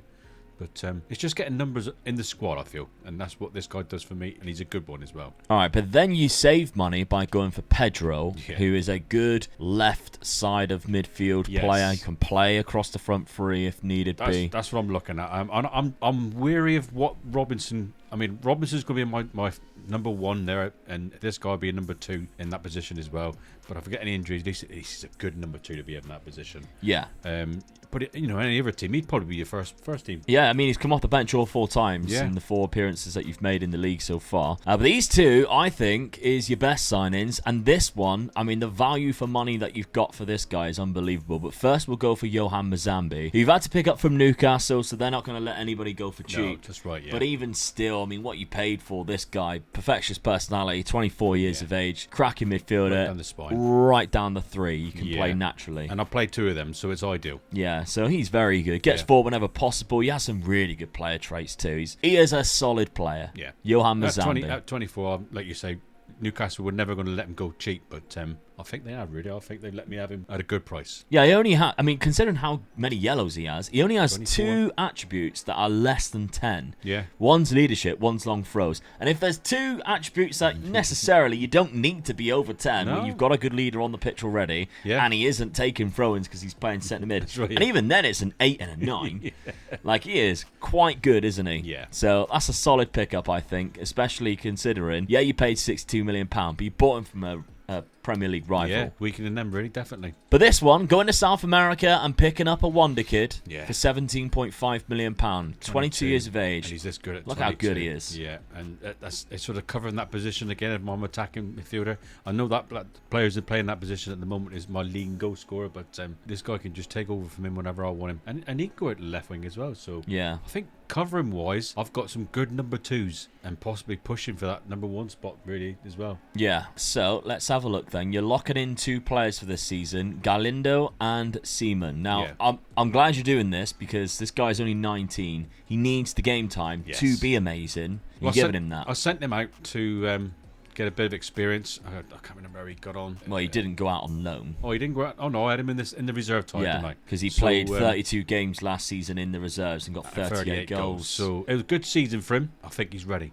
Yeah. And we're not going to know that until we stick him in. And I've got to try it. Take a gamble. Well, yes, Skamaka left, of course. Yes. On that free transfer. He didn't sign a new deal. No, I think he did stay. No, he did stay. Yeah, he did stay. He stayed for another 2 seasons. I signed him again. He didn't want to go, so I thought, right, I'll sign you for a couple of seasons. Even though, I'm going to lock that player in. Yeah. I've got him behind him. Yeah, he's going to be on the bench now, a Premier League winner. But of course, the goalkeeper as well, and Dennis Seaman is being locked in there. So the best 11 without Palmer actually goes to the right, which is interesting, with Sam Robinson across the free. So Ryan drops to the bench. And Palmer's got to be good. Well, Palmer's got to be good to sort of put him on the bench, really. So that just goes to show how strong my front four are now. Yeah. I think they're probably one of the best in the league. I've got a really good side here. Yeah, I think your weakest point is your defenders. I'm surprised Shelton doesn't get in there anymore. But yeah, he's dropped down to the bench. But all right, well, let's have a look at my transfers before we have a look at the results so far. My transfer history. I've signed a lot of players. I did sell Kostov, the Garnacho, as we alluded to earlier. The attitude problem. Yeah, they get rid of him. £30 million. Got a profit out of it. But yeah, I managed to sign quite a few good players, I think, because going out as well, if we're looking at 2030, just a lot of loan players going out, with a couple of players going out for very much peanuts. So we're not bringing in a lot of money. But what we've used in terms of bringing in, I think we've got some great value for money. I mean, a free transfer here. João Oliveira, 19 years of age. I mean, I could never use him and just, sell him on later on, and it would be worth it. Oh, free transfer for that. 100%. That's class. He's fairly professional personality as well, so you just know if he does have that potential, he's going to get better, isn't he? So we might see him feature, but I'm not intended on locking him in or anything like that. He's going to be playing in the youth team for a while. But my first signing at the window is Alisson. Now, £17 million, very much like the Pedro signing you made. Yep. He goes straight into my first team as a right midfielder, and I've barely paid that much money for him. Brazilian from Shakhtar, very good player, looks fantastic, only 24 years of age. Then we've got a few players who are coming in again for very cheap, and I've looked South America, but not Brazil, not Argentina, no. First off, we go to Peru, and we've got Oscar Velasquez, looks to be a really good centre midfielder, 20 years of age, so he looks quite good. And then this one might be even better, from Paraguay, Gaston Ortiz. Plays from the left and does look really good. 20 years of age. He looks a bit like the young Robinson when he started off at my team. Yeah. Fairly professional personality, good off the ball. Costing me millions of pounds, but hardly anything. £1.9 million. Was a gift, isn't it? £10 million cost me for Germán Escobedo. So another good centre midfielder. Perfectionist personality. 18 years of age. Now, the only thing he really lacks is that natural fitness, which can come in time, I guess. But coming off the bench for now, not going to lock him in. He can play as that midfield option for us, another good option for us in midfield. Then we've got Sayafril from AZ Alkmaar, 16 million. So I spent a little bit more on a second striker here. As you can see, great mental attributes for a 20-year-old. My thinking is I can't buy the players with high reputation right now. They're not wanting to come to my club to compete with the players that you've got. So I'm kind of sacrificing buying a few young players who are still going into my first team, but could be way better in a couple of years' time. That's the gamble I'm going to take. It's looking dodgy for me. I reckon season 7 onwards, you could be really very good. Yeah, definitely, yeah. Where I didn't do that is these two midfielders, and I kind of crapped the bed a little bit because I did buy 2 young midfielders, and I thought, I can't lock them in early doors. No. I can't do that. So I bought in 2 other players who are a little bit more experienced. 21-year-old Gaston Bouhier, who looks better, in my opinion, in that mental and physical attributes. I think that's underrated, that 3-star. I think he's better in terms of my team than 3-star. And then the final one is Alexander Borgensen, £12 million for this 21-year-old, and he is more of a solid player. 4-star in terms of our current ability. Very good. I think my midfield just lacks a bit of bravery, really. So we could get overrun that way. But on the ball, we look class because, I mean, he's very good on the ball. The 18 for vision and 16 for passing. Great dribbling and first touch. So those are the signings that I made. We've made some good ones, I think. It's just whether they'll gel together. So we're still looking at the 4-2-2 that we have got. But obviously, where I had Ortiz, and he's more of a left winger, I want to play him up front. So we are playing Ortiz and Sayafril up front. Morrison from the left. I'm going with Morrison again. I'm giving him another chance. We've got Garinho and Kusanov. I'm locking in at centre-back to give them as much game time as possible at centre-back. And, of course, my new goalkeeper, Rami Hamed, who I'm really happy with. And I really hope I can just keep for the rest of this whole rebuild. 19 years of age. What are we now? Season 6? 5 years of this guy? Absolutely. I'd love that. So let's see how we have started off this season, because I've got an 8-1 in there already, but it didn't start that well. And I had to change to a tactic because I was trying to rock a different tactic and it wasn't really paying off at all.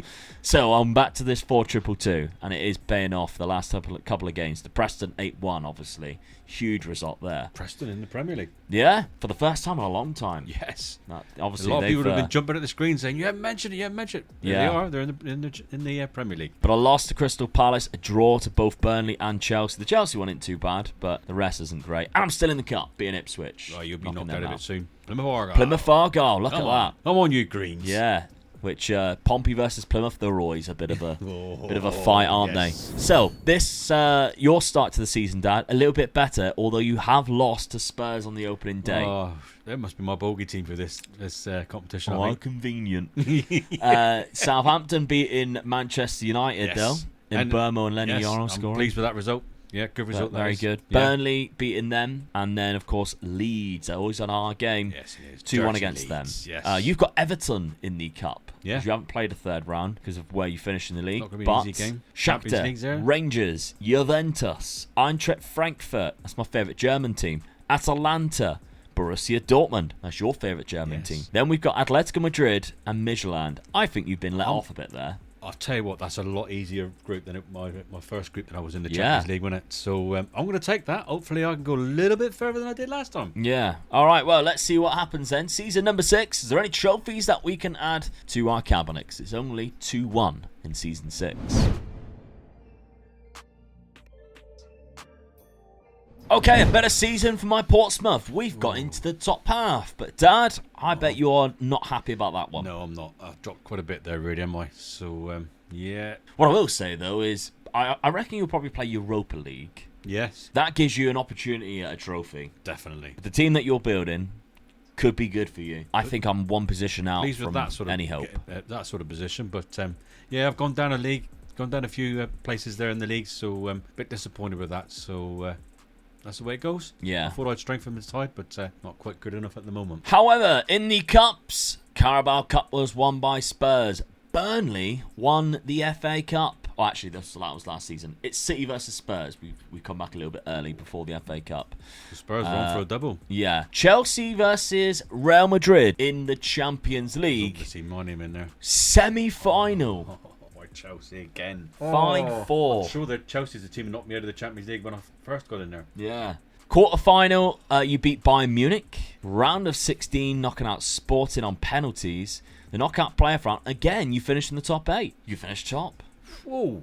1 draw against Shakhtar, 7 wins. Well, I deserve to get to the semi-final, didn't I? Yeah, absolutely. Where did Chelsea finish in that? Chelsea finished in 7th place. So they still finished in the top 8. Yeah, they might have there. had a harder run than you. They lost to Inter Milan and they drew to Real Madrid and Leipzig. Yeah. So, yeah, they had a harder run. Yeah. But, I mean, fair play. Great Champions League campaign. Yes. And money-wise, that's going to be good for you. Yeah, that could be big for me, yeah. Yeah, because you've been struggling a little bit in terms of the finances. So let's have a look at the finances. You've got an overall balance now of £31 million, which is a little bit better than where you were. And they're giving you £66 million in the transfer. But they've sorted their own business out, with the finances, so they're not going to give me, everything really. So I'm pleased with that still. You're also expanding the stadium. Well, there you go. They're doing well then. So an expansion which we can be completed for next season. So that's good. So obviously you've been filling out the grounds now that you've got European football. That's amazing. Let's have a look to see where...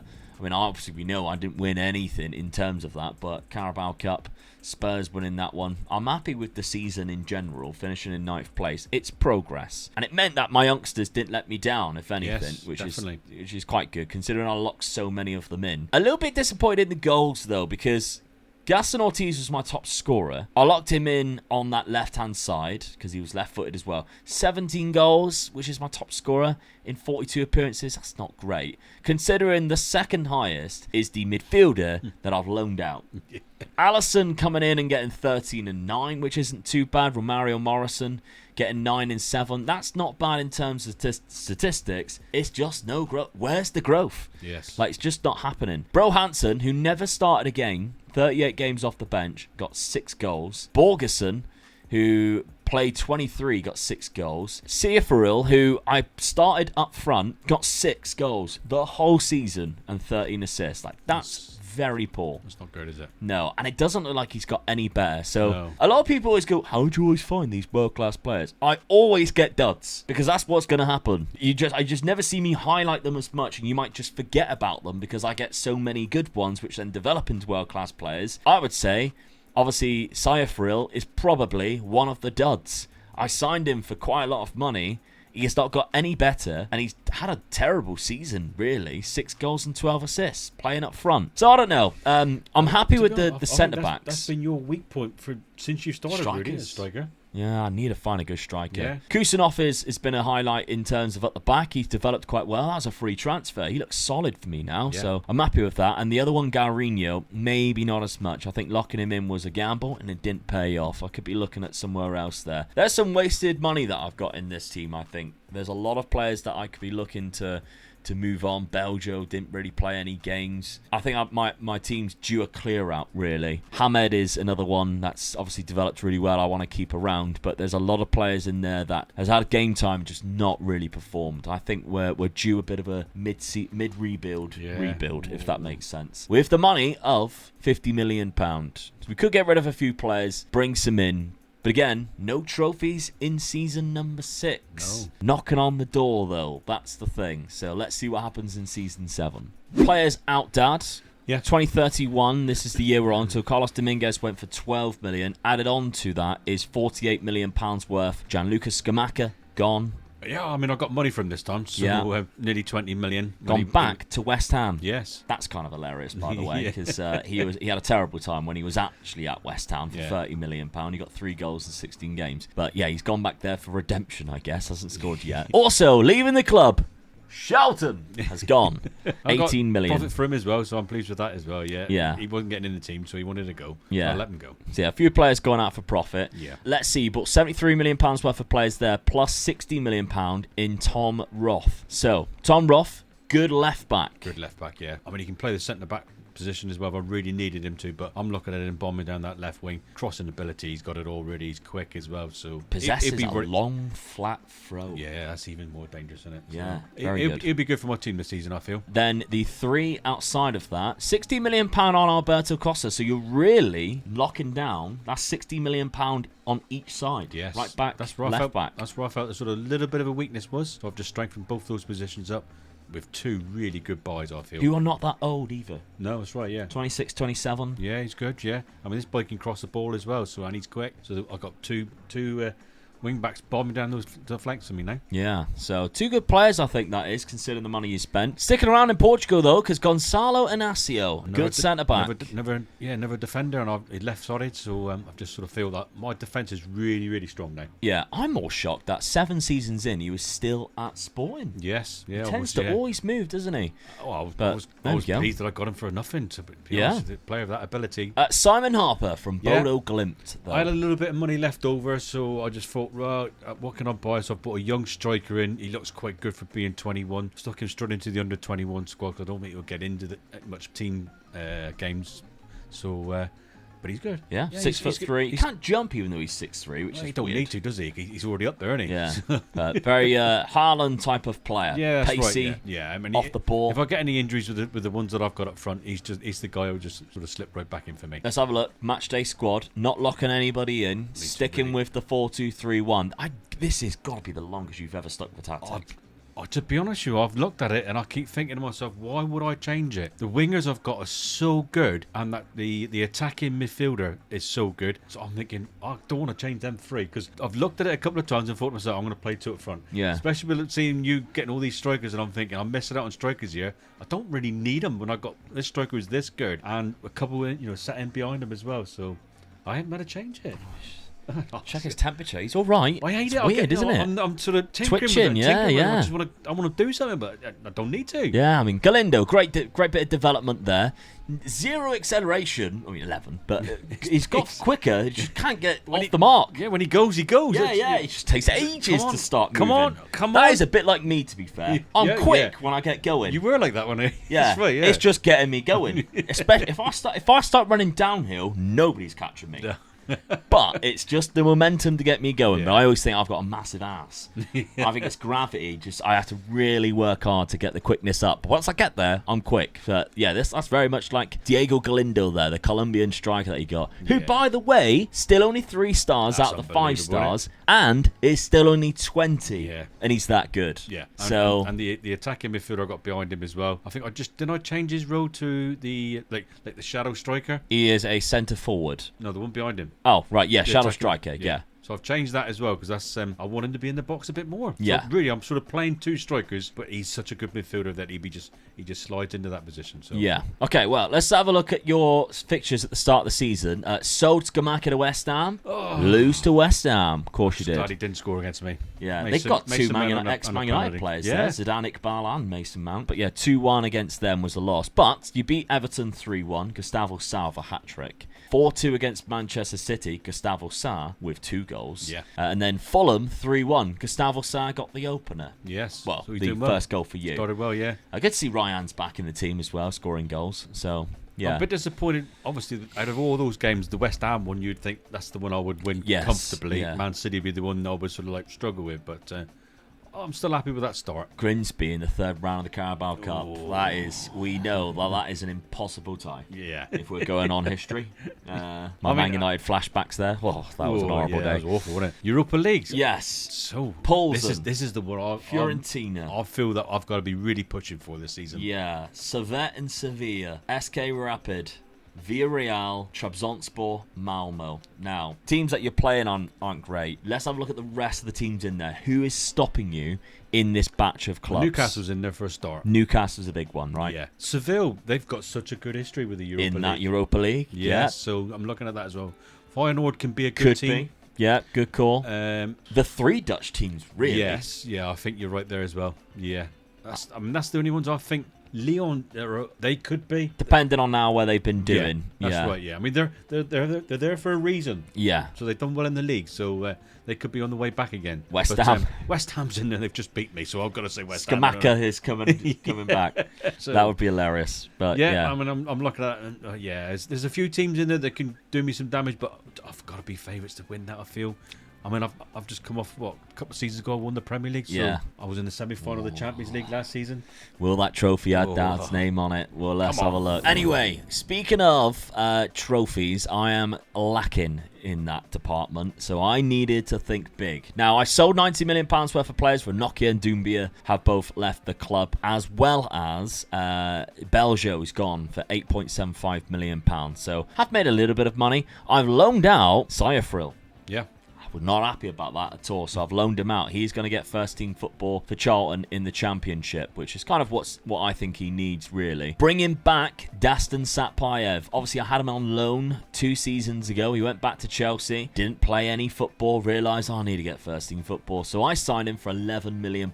I tried to buy him when he was at Oxford. I tried to buy him when he was at Norwich. I finally loaned him that season, and now I've got him on a permanent. So Satpayev joins the club on a permanent basis. That is not the striker that I'm going to be hedging my bets on to score loads of goals for me, though. I'll allude to that in a sec. This I genuinely think might be my best window. Lucian Steiner from St. Gallen, £8.5 million for this quality centre-back with a model citizen personality. Yeah. I love finding players like this. It does love it gives you a buzz, doesn't it? It does. When it comes up and you see an 18-year-old looking that good and you think, whoa. Yeah, that. Don't take that out of context. Christ. I had to think about what I said then. Yeah. Other than that, very good player. Yes. The physical attributes are there already. He's got a good first touch. That's the surprising thing with the physical being that good at 18. He's got a fairly strong left foot too. Very strong right foot. He's going to be so good. I think he could be class for me. Lucian Steiner. So, what a name as well. Lucian Steiner. Badass, isn't he? I reckon he's hard as fuck.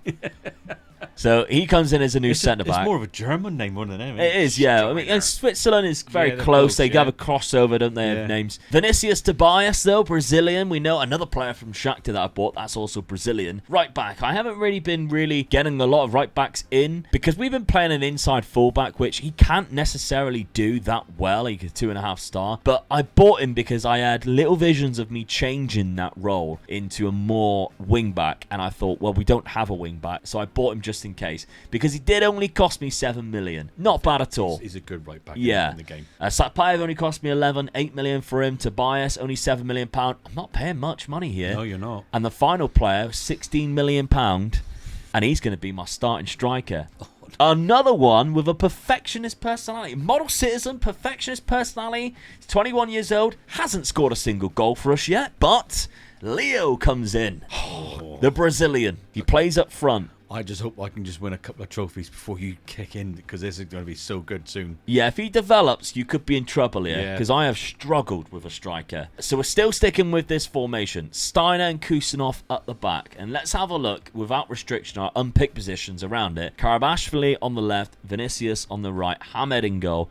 Buya and Kramashki, I still think my midfield needs that world-class, well, like, not world-class, but my elite player, because I'm only playing 2 in there. Yeah. Allison and Ortiz, very good. So Ortiz obviously played up front for me last season. His natural position was on the wing anyway. As a winger, is perfect because he's left-footed. Allison as a wide forward, I think, works quite well. Leo and Bro Hansen up front, who secretly was scoring quite a lot of goals. So Satpayev, Bro Hansen, there's a lot of options in there. Romario Morrison on the wings could be good for us. We've got a good squad. Good squad. Yeah. How I've started off in this season, though, it's a little bit different to Dad because I lost 2 games, including a 3-0 hammering at Fratton Park against Stoke. Not great at all. Oh. Started off great because I drew to Liverpool. You're going to take that at Anfield? Yeah. Beating Newcastle 1-0 as well. Keeping a clean sheet. You're happy with that. Go to Bournemouth and lose to a 91st minute winner when you're... Well, actually, to be fair, we put it back to 2-2 after they took the lead in the 84th minute. Beating Swansea away. They did go down, my man. But yeah, we got the job done in the cup and then getting absolutely destroyed at home by Stoke. Just didn't see that coming. Don't do you? Very surprised by that. And you got some more games coming up now. Chelsea twice and Man United. Absolutely. Luke Ayling's their manager, by the way. So that's the most future Stoke manager I've ever seen in my life. Yeah. When you just see like players who then turn into managers, that's a Stoke manager. If this, sometimes I say things like this, and then in the future these things come true. Yeah, they do. Yeah. And you get a random comment on a video, and it would be like, "Can't believe Omega Luke predicted the future."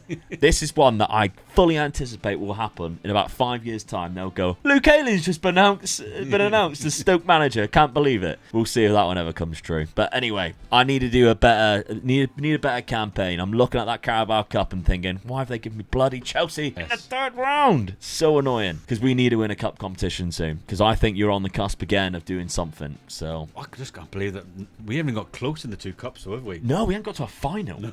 Which is mental. So that's the way it goes, isn't it? You got further in the Champions League than you have in the FA Cup and the Carabao. Final, yeah.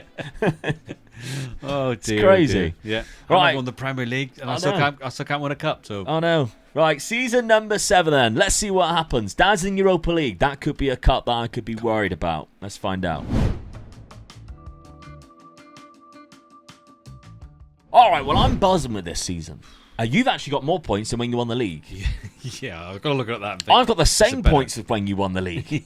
77. So I mean, we've both gone the right way. Yeah. We just are, a point between us again. We are pushing for that title again, aren't we? Yeah. Really, so... my problem was drawing too many because you only drew 3 games. You lost 10. I only lost 7. Yeah, I lost too many games when you look at the teams above me. I think Chelsea's got to be kicking themselves. They lost 3 100%. games all season, and on the final day, you beat them for Arsenal to win the league. Tell me you're an Arsenal fan without telling me you're an Arsenal fan. Oh, my word. Why did I do that? That is hilarious, isn't it? But there we go. I mean, it was either what, Chelsea or Arsenal winning it. So as a Spurs fan, that it didn't go down well either way, yeah. I mean, my players don't listen to me half the time, so that was what I'd have preferred Chelsea to win the league, I think. So, yeah. You lost 10 times. I beat you in one of the games, which is kind of nice. I don't think I've seen that yet, which is great. And you did beat me. Oh, that's lovely. Did we draw the other one then? We must have. Yeah, 4-4 when we we play at St Mary's, which is kind of hilarious. 4-4. But yeah, not a bad season for each of us. I think we can both be quite happy with that. At the start of this, you would take that every day. After, what's this, 7th season? Yeah. 7th season?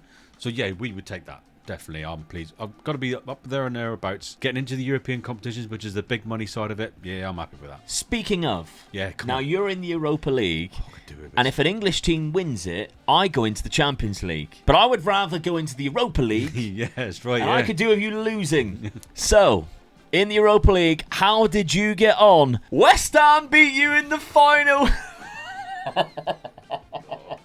Oh, I love it when Football Manager writes stories like this. He didn't score the winning goal. Skamaka, winner. Skamaka, winner. Skamaka, winner. No. Boudawi, who scored the winner. So Hicham Boudawi scored the winner, centre midfielder. West Ham. Did we pick West Ham out as one of the dangerous teams for us? Well, I mentioned them. I did say they were in the big, so we would have to sort of say. Yeah, he didn't actually play, but Brennan Johnson did. And Nori played up front. Now, Nori is a new gen, and I knew that because I started scouting him to see whether he was good enough before he went there. He went to Juventus. There he is on loan, but £1.1 million. When he was at Juve, I was like, oh, he looks good, and then realised Juve had just bought him. So yeah, West Ham have got him on loan. Does look like a good player at 20. But yeah, unfortunately, Dad, a bad loss in the 92nd minute of the game. It's a tough one to take.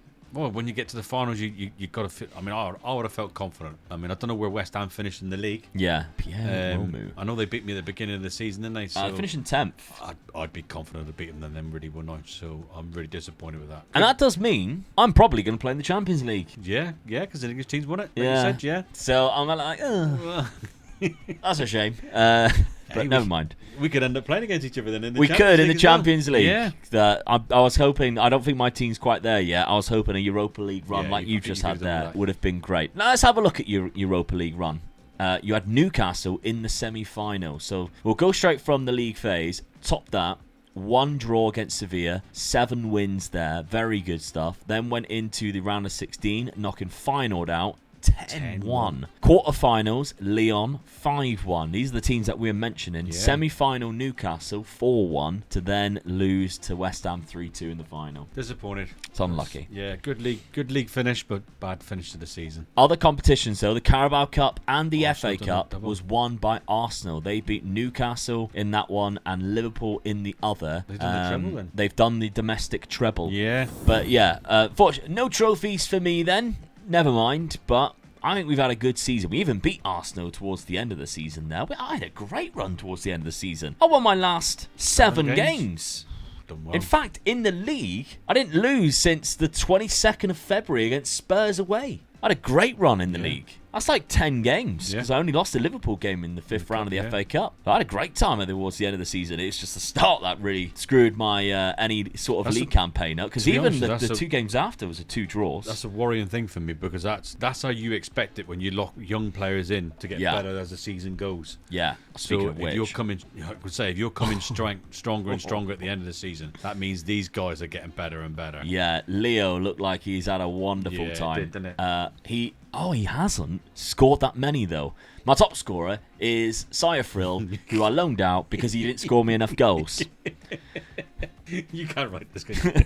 So at Charlton, he got 22 goals. He looks terrible, in the championship as well, is it? Yeah. Satpayev was my actual top scorer for the first team. That does look very good. He's developed quite nicely. Yeah. Bro Hansen, 16 goals and 5 assists from him. Leo, who development-wise looks amazing, got 14 and 13. And yeah, he has definitely developed. He's got quite better. nicely. I mean, his current ability is world-class now. Yeah, I agree. He's definitely got better. Gaston Ortiz from the left got 6 goals and 10 assists, which isn't too bad. Midfielders did all right as well. I think I'm struggling for that world-class midfielder. I think that would take my team to the next level. And just keeping the players that I've got and developing them. Because keeper, again, has gone up. He looks phenomenal now. 21-year-old keeper. He now, like 61? He's capped for England. Yeah. 61 million? Yeah. I would pay 61 million for that keeper. 100%. You would? Oh, 100% I would. Yeah. So, I mean, we'll see. He's got a minimum release clause of 80-odd million, but... Has he? Yeah. Like, God, that would be hilarious if you activated that. That would be quite funny. I'd give you that.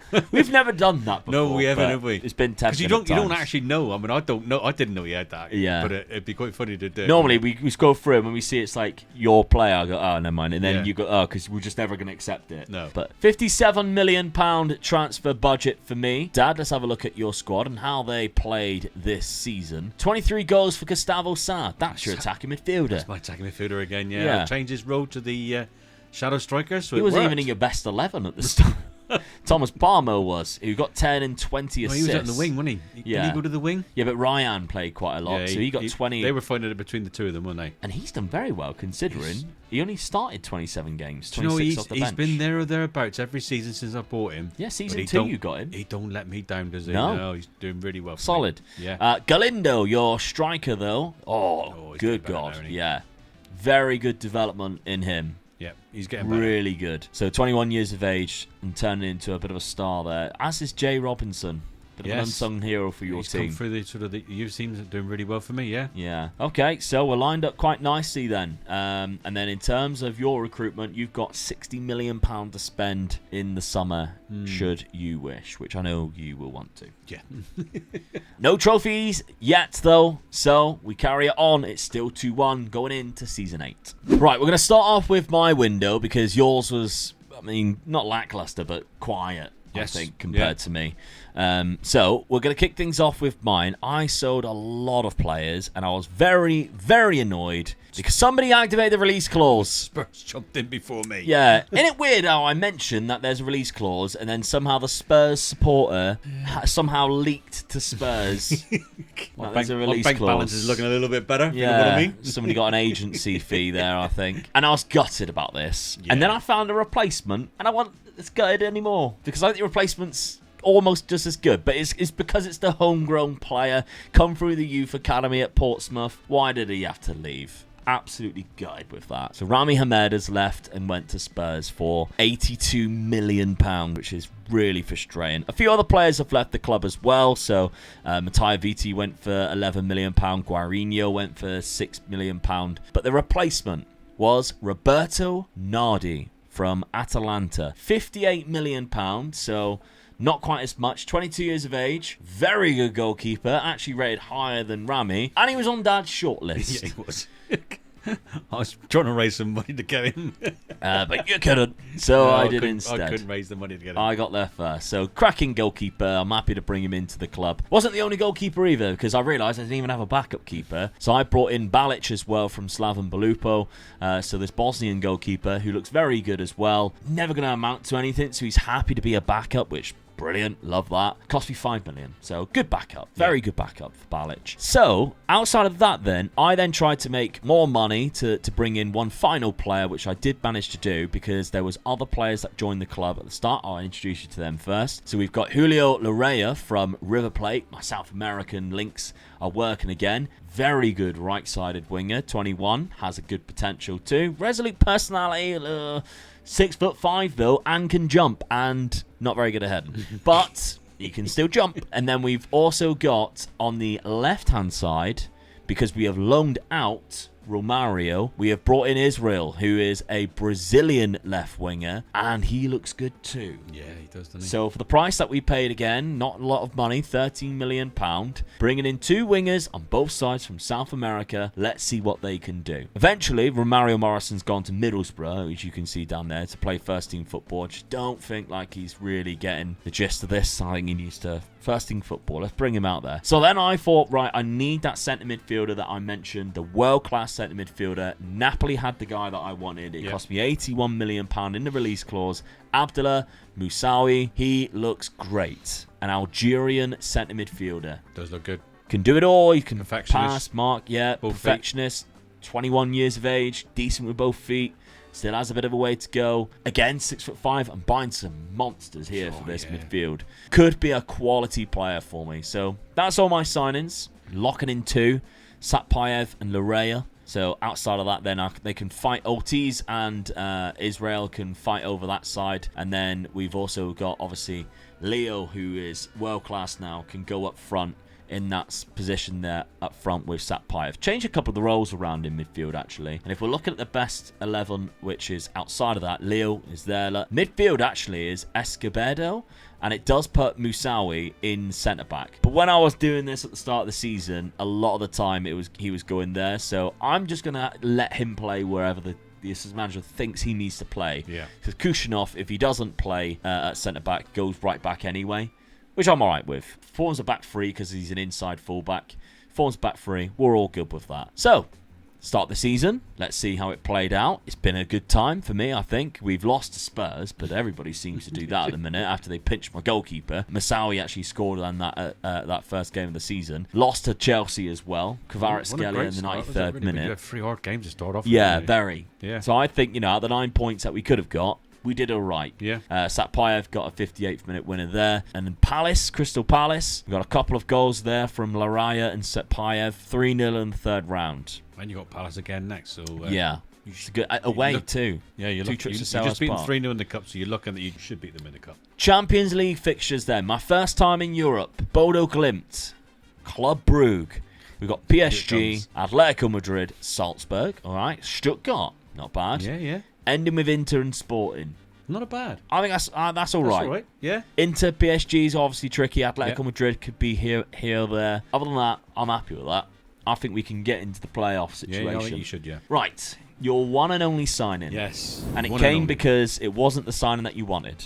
No, I was selling players left, right and centre to try and get my money up to 83 million. And it took me so long because even though I had some good players, no one wanted to buy the fringe players as I was trying to get rid of them. Yeah.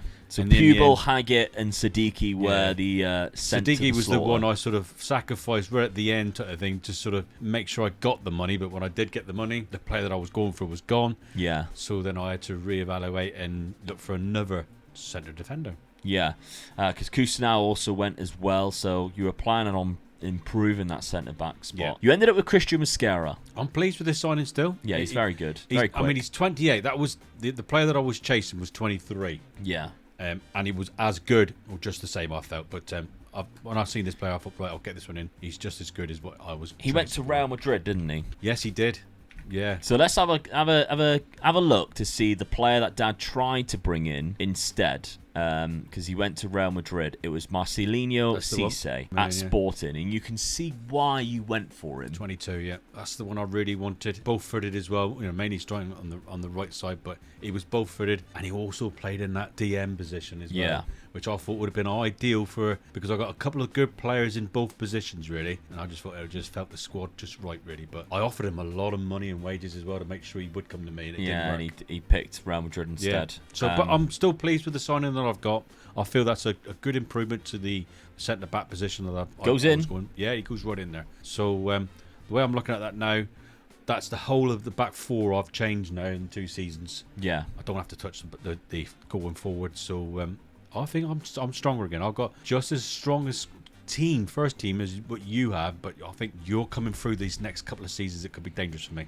I've got to start winning big. All right, well, you've started doing that. 4-0 against Crystal Palace, 1-1 at Anfield, which isn't bad. Yeah. 2-1 against Chelsea. I'll definitely take that. They just won the league. Yes. And then 3-1 against Fulham, so you're through to the next round of the Cup too. To me, I'm looking at that and thinking, great start. Yeah. Pleased with that, so I'm going the right way. Bayer Leverkusen and Juventus in the Champions League. Feyenoord Copenhagen. Benfica, Inter Milan, we both got Inter. Ludogorets and Lille. You've got the easier one. Yes, I will agree with that. So I should be in the top 24, what is it? Group, so I'm pleased with that. It's full out, and we see who can win the most out of this. I do feel that we're going to be close. We've got to be to winning the league this season. I mean, we haven't seen the season preview for the last couple of seasons. It's no longer putting me in the bottom 3, which is kind of nice, but I am only in 9th, and you're in 6th. I can't believe one of our strikers is not up there. Yeah, but if you're looking at probably the strikers, Jay Robinson's in there. Yeah, and my goalkeeper. All right, yeah. So that's kind of nice, isn't it? Yeah. Leonardo is up there for Arsenal. He looks amazing. I remember scouting him before he moved. He didn't want anything to do with me once he had signed for Arsenal. And then the other one is this guy here, Vincent Vale, who is a star player for France and Manchester City. Okay. So, yeah. They picked him up from Monaco for £97 million. So they only just moved him as well. So, yeah, there's some big players in there, isn't there? But, yeah, you've got Robinson and I've got Nardi in there. So I'm 6th and you're 9th. Yeah. That's not bad, but I think they got that badly wrong. I've got to be in the top 4 to win this league, surely. Okay, well, let's see what happens then. It's still 2-1 in terms of trophies. That come very close last season in the Europa League. We don't have that 4 yet, though. It's both in the Champions League for now. Let's see what happens. Oh, Dad, you're back at the top of the Premier League. The Saints go marching on again. Yeah. Come on. Most goals, 95 goals you scored this season. 10 points clear this time, mate. Yeah. 10 points clear. That makes a big difference. Oh. So, wouldn't have won it last year, all I'm saying. I finished in 6th place. Again, I'm happy with that. Gone up a little bit, so not too bad. But yeah, champions, Dad. Only lost 4 games. One of them's against Chelsea as well. Didn't score in any of the games that you lost. No. That's crazy. So if you score, you win points. Yes. Good sign of a defence, that is. You can see a lot of the draws that you had were 1-1. Couldn't beat West Ham across both legs. That is hilarious. They have become your bogey team. They have, haven't they? They are loving causing you a lot of trouble. Beat me in the final last season and beat me at the beginning of the season last season. Yeah. That's funny. Yeah. But okay, well done. Come on. Another trophy on the board. And annoyingly, it means another shot at the Community Shield. Oh. My favourite trophy. Unless I've won the bloody FA Cup, we'll see. Have you won the FA Cup? No. Manchester City beat Portsmouth in the final. After extra time as well. Oh, no. I was so close. 120th minute. Oh, that very last That's second. the kick of the game. Oh, dear, oh, dear. Oh, how annoying is that? On a slots, Manchester City as well. That's 2 finals. Me and you've lost then. Yeah, a bloody Spurs player scored against me to begin with. Trent Alexander-Arnold as well. What a weird Man City team this is, by the way. Oh, that's so frustrating. The Carabao Cup was won by Arsenal. They beat Southampton. Oh, God. We did say we have not got close in the cups yet, and there we are. We're in it. Both finalists in them. Oh. That's hilarious. Saka, Ryan, Isak, and Martinelli. Damn. Yeah. I needed that one, I think. Didn't win. Knocked out in the round of 16. The first time they're actually showing us where you're being knocked out. The round of 16 in the Champions League. Portsmouth. No way!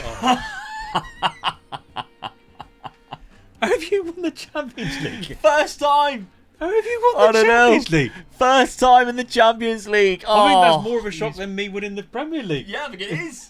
He's bloody legends. I can't believe that. Oh, I'm in the UEFA Super Cup. Yeah? Yeah, Super Cups. Oh, dear, oh, dear. You might have the Community Shield. I'm going to win the Super Cup. Nobody complains about the Super Cup. It's only the Community Shield. Yeah. Nobody complains about that. All right, we got to see this run. Wow. This is hilarious. Right, okay, league phase. You finished 2nd, didn't lose a game. You finished 11th. Finished 11th. So you drew 2-1-6. You beat the yard ones in there. I won 5. So I beat PSG 2-0 at home. That was nice. Drew to Inter Milan, lost 2. Lost to Sporting Atletico away, which I'll take that, to be honest. That ain't too bad. So I went in the knockout playoff round. I beat Club Brugge 7-1. You went straight into the round 16. That's where we played against each other. 6-5. What's the odds of that? The first time I'm playing it, it's going to come against you. Yeah. 6-5. 6-5. That is. I was way behind because I'd have beat you the 4-2 the second game and I still lost. So we'll have a look at that in a sec. For the quarterfinal, PSG 5-3 against PSG.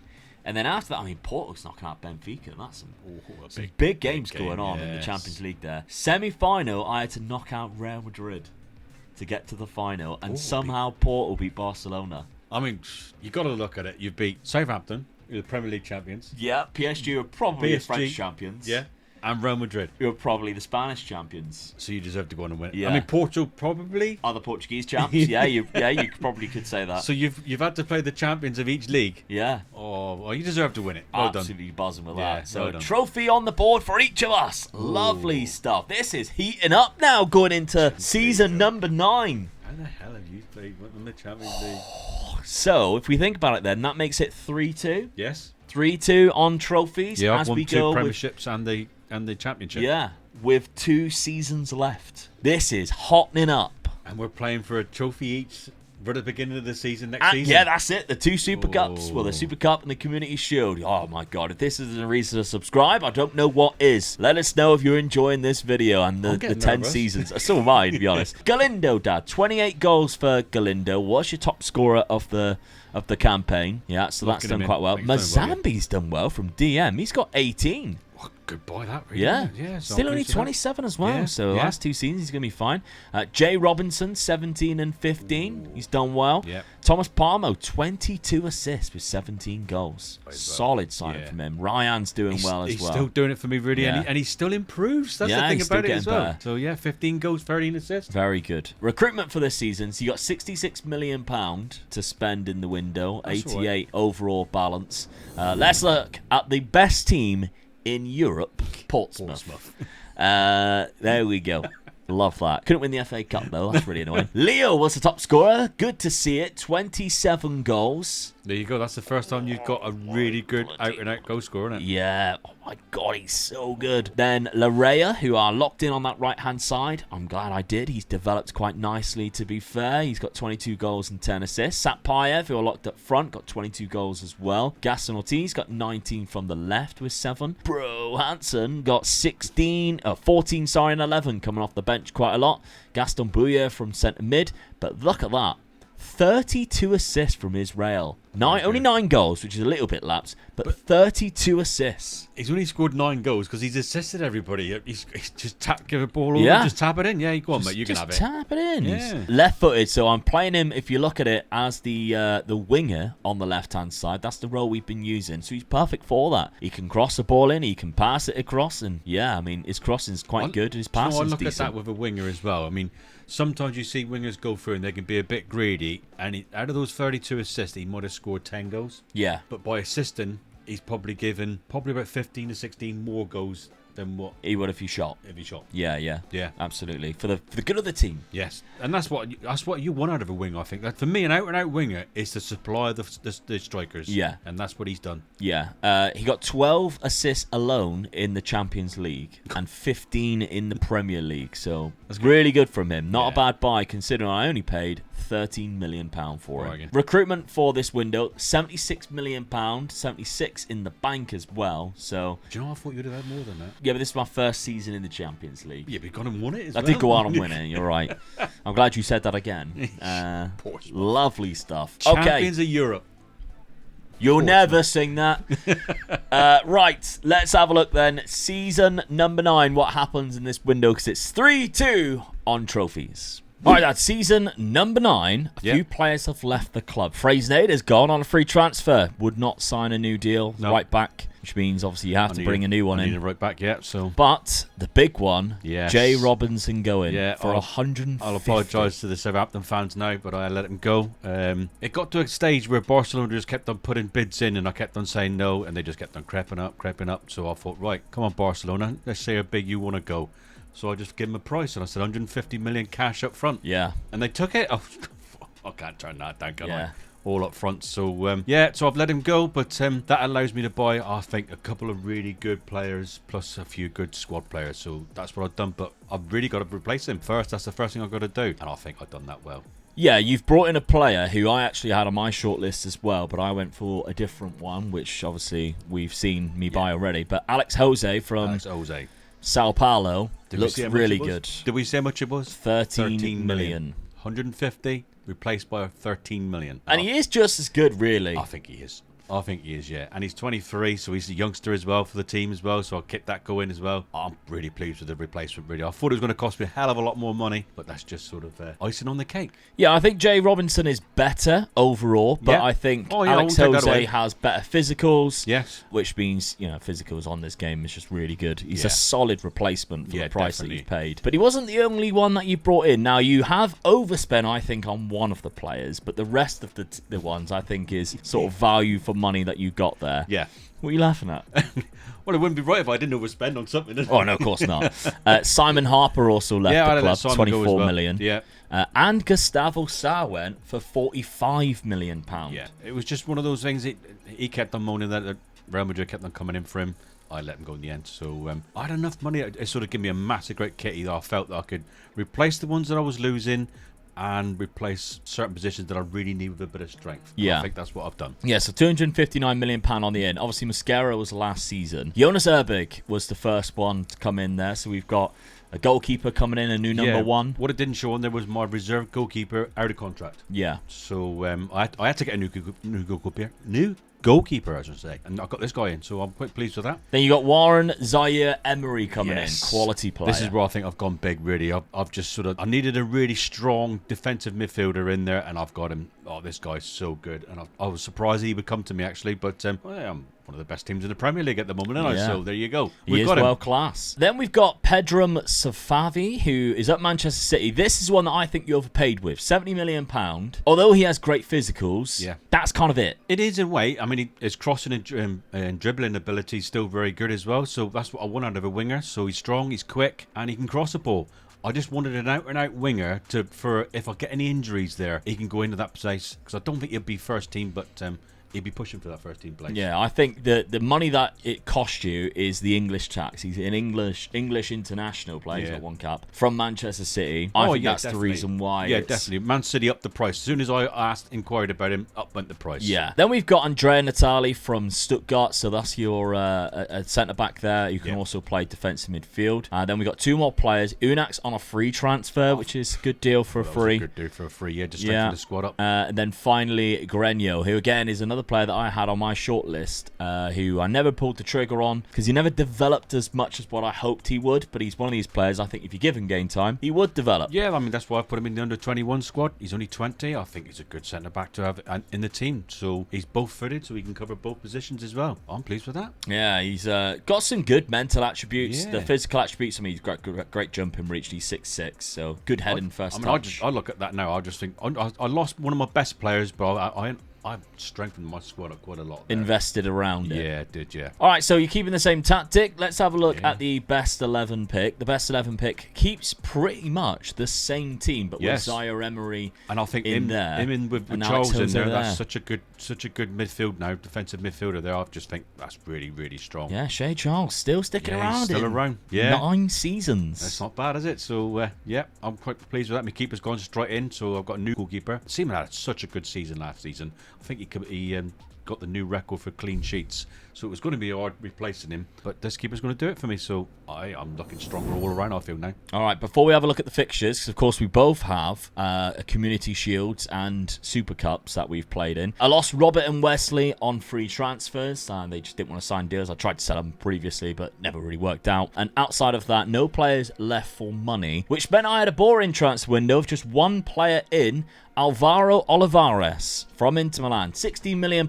release clause. Really good centre midfield who can sort of burst forward. Again, 6'6" with 20 jumping reach. I am buying monsters for this midfield. Oh, hell of a team. You got for height-wise and your strength and all that. Left-footed as well, so that centre midfield slot, he goes in perfectly as that sort of left-sided centre mid. There's a couple of weaknesses I think that he does have. Obviously, the vision work rate of only 10. That could be better as a midfielder, but solid all-round, I think, and his aggression's kind of low, but he does have a good potential, and he's only 22. Professional personality. With some game time, we know we've only got 2 seasons left, but he could be very good. I like the traits as well, outside of argues with officials. He stays back. He plays short, simple passes. That's kind of what you want with a player who has good passing but not very, very good vision. You just want him to keep it simple. Yeah. So that's ideal, really. And I'm keeping the same tactic too. I mean, I have just won the Champions League. I would be silly to change it. But still got, I know, Satpayev and Leo up front. Israel is obviously the player that I bought instead of Alex Jose, who's now at your team. So I think we've both ended up with a good player. Larea keeps his position on the right after a very good first season in there. So I'm happy with that. And Oliveras goes right next to Buhia in there. So my Masuawi, who I actually originally bought as a centre midfield, is dropping in to a centre-back position, but he can play natural at both. So Steiner, Kusanov, Masuawi, all got in there. Nardi in goal, who's actually classed as my best player if you're looking at the star rating. But how have we done in the competitions that we've got? I have won the Champions League, or the UEFA, Super Cup, beating Spurs 2-0. So that evens it up at 3-3. Yeah, it does, yeah. However, you played in the Community Shield. Now, the other fixtures, I did draw the Spurs after. 1-1 at home. That's unfortunate. But I did beat Palace 5-1 away. Beat Fulham 3-0 away. So these are results that previous seasons I would have been losing. I'd rather you'd lost or drawn against Spurs or lost in the Cup. Yeah. And beat them in the league, really. Because that's a trophy you've won, isn't it? But I didn't. Yeah. Let's have a look then, Dad. You played in the Community Shield. And that was won on a bloody penalty shootout. Come on. Savinho and Phil Foden missing a penalty. All over them, wasn't it? Annoying. Very annoying, that. You started the season really well, too. Yes. Charlton 3-0, 5-0 against Brighton. Aston Villa won it. I haven't conceded a goal in the league yet. So it's a solid start. It's looking good, isn't it? You got a difficult Champions League start, though. Spurs and Juventus in there. Salzburg, Celtic, Barcelona, then Inter, and then ending with Slavia and Feyenoord. So that's all right. The Spurs one's the only dodgy one, I feel, really. Yeah, at this point, Barcelona and Inter's in there. He's like, the only dodgy one. At this point, though, we are kind of just cruising through the league phase, whether we're going through the playoffs or not. I mean, yeah. I've won it, so I'm just saying. I've got Borussia Dortmund in there. Copenhagen Fenerbahce is an easier start. Fiorentina is quite an easy one. But Man City at home, then Club Brugge, and then ending with both Madrids. Ooh. Real Madrid away, Atletico at home. So ending on a bit of a tough one. Yeah, I think playing I think you'll still be all right, though. I think you'll still go through. With Spurs in between in the league. Oh. That's what makes it a little bit more tricky. And me just before. And you just before. Yeah, that's a tough run, that, isn't it? Just saying you could be losing 4 games in a row, Oh, yeah. What, Palace, Wolves, Brentford. So, it's close. But it's 4-3 to you, Dad. Yes. As we go into season number 9. Oh, this is getting so close. It's very close. Let's see what happens at the end of season 9. All right, season 9. That's not what I wanted to see. Come on. Champions Southampton. of the Premier League again. Just claimed it. 8 points. Get in. Very frustrating. Quite far ahead as well, as you say, 8 points. Yes. Had the same amount of losses as me and Man City. Yeah. God, it was actually really close between the top, between 2 and 5. It really was, yeah. Only 2 points behind City, and then there was sort of like a big gap between me and Chelsea. So, I mean, I was in and around it more than what I have been, but I still haven't got anywhere close to that league title yet. But that's the second that you've picked up, and it does mean, of course... Third, is it? Yeah, I've won 3 times now. Is it? Yeah. Oh, it is, yeah. Yeah, I've won the league 3 times now. Wow, that's really annoying. 2 seasons in a row. Which does mean It's only because you lost one of the Community Shields, which made me forget that you won the original one. But it does mean that you're in another Community Shield. Ooh. Hopefully I've won the FA Cup and I can get myself in there. So let's have a look at the competitions page on Southampton. And the Carabao Cup winner is Chelsea. Southampton have won the FA Cup. Champions and of the Europe, Champions League. the Saints, come on. Oh, no.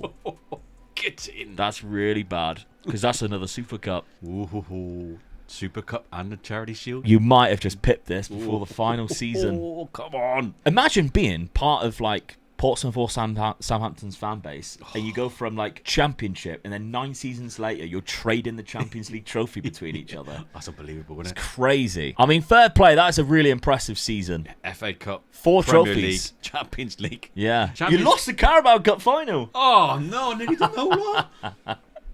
Oh, come on, Chelsea! What do you do that to me for? Wow! So yeah, you won the big treble. Yeah, that's the big treble. That's what everybody thinks about, isn't it? The FA Cup beating Brighton in the final there. The Champions League beating Leipzig. You got all the easy ones in the final there. Let's have a look at this Champions League campaign. You finished top again. Yeah, lost 6-1 to Spurs. That is absolutely awful. I said that'd be my hardest game. Yeah, I lost 2 games, Copenhagen and Real Madrid. How did I lose to Copenhagen? Won 6 fixtures there, so beat Man City, beat the other Madrid. You won 7, beat Barcelona and Inter.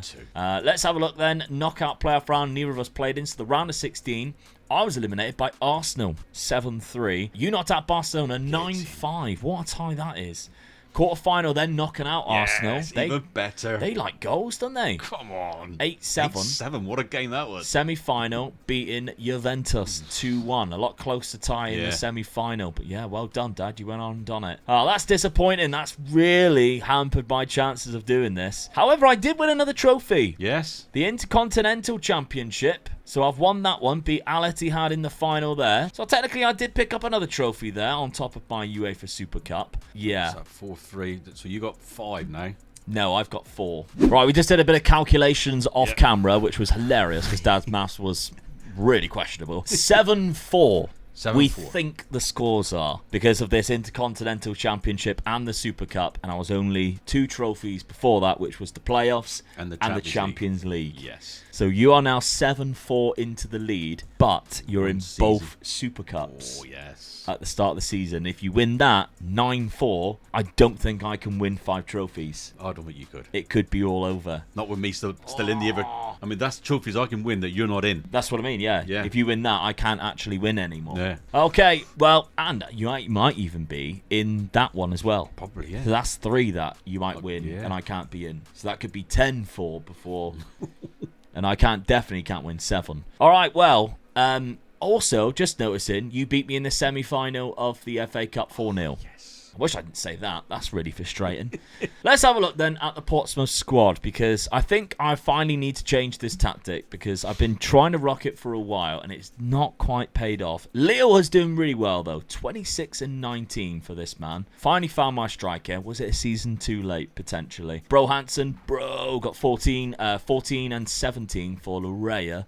So he's done really well and developed quite nicely too. Israel with only 12 and 8. Last season, he had so many assists. So that's really disappointing because last season he had 15 assists in the league alone. 32 in total. Less than that, but to only have 8 is rather disappointing. Satpayev got 11 and 4. Gaston Ortiz got 14 assists, so he didn't do too bad. Disappointing season, I think, for me. I have, in the transfer budget, £98 million. It's a big budget, although I'm over the wages. Yeah. I've got 146 in the overall balance. That might be the reason why. Let's have a look, Dad, at the treble-winning side of Southampton. And I won't be changing my tactic. Oh, no.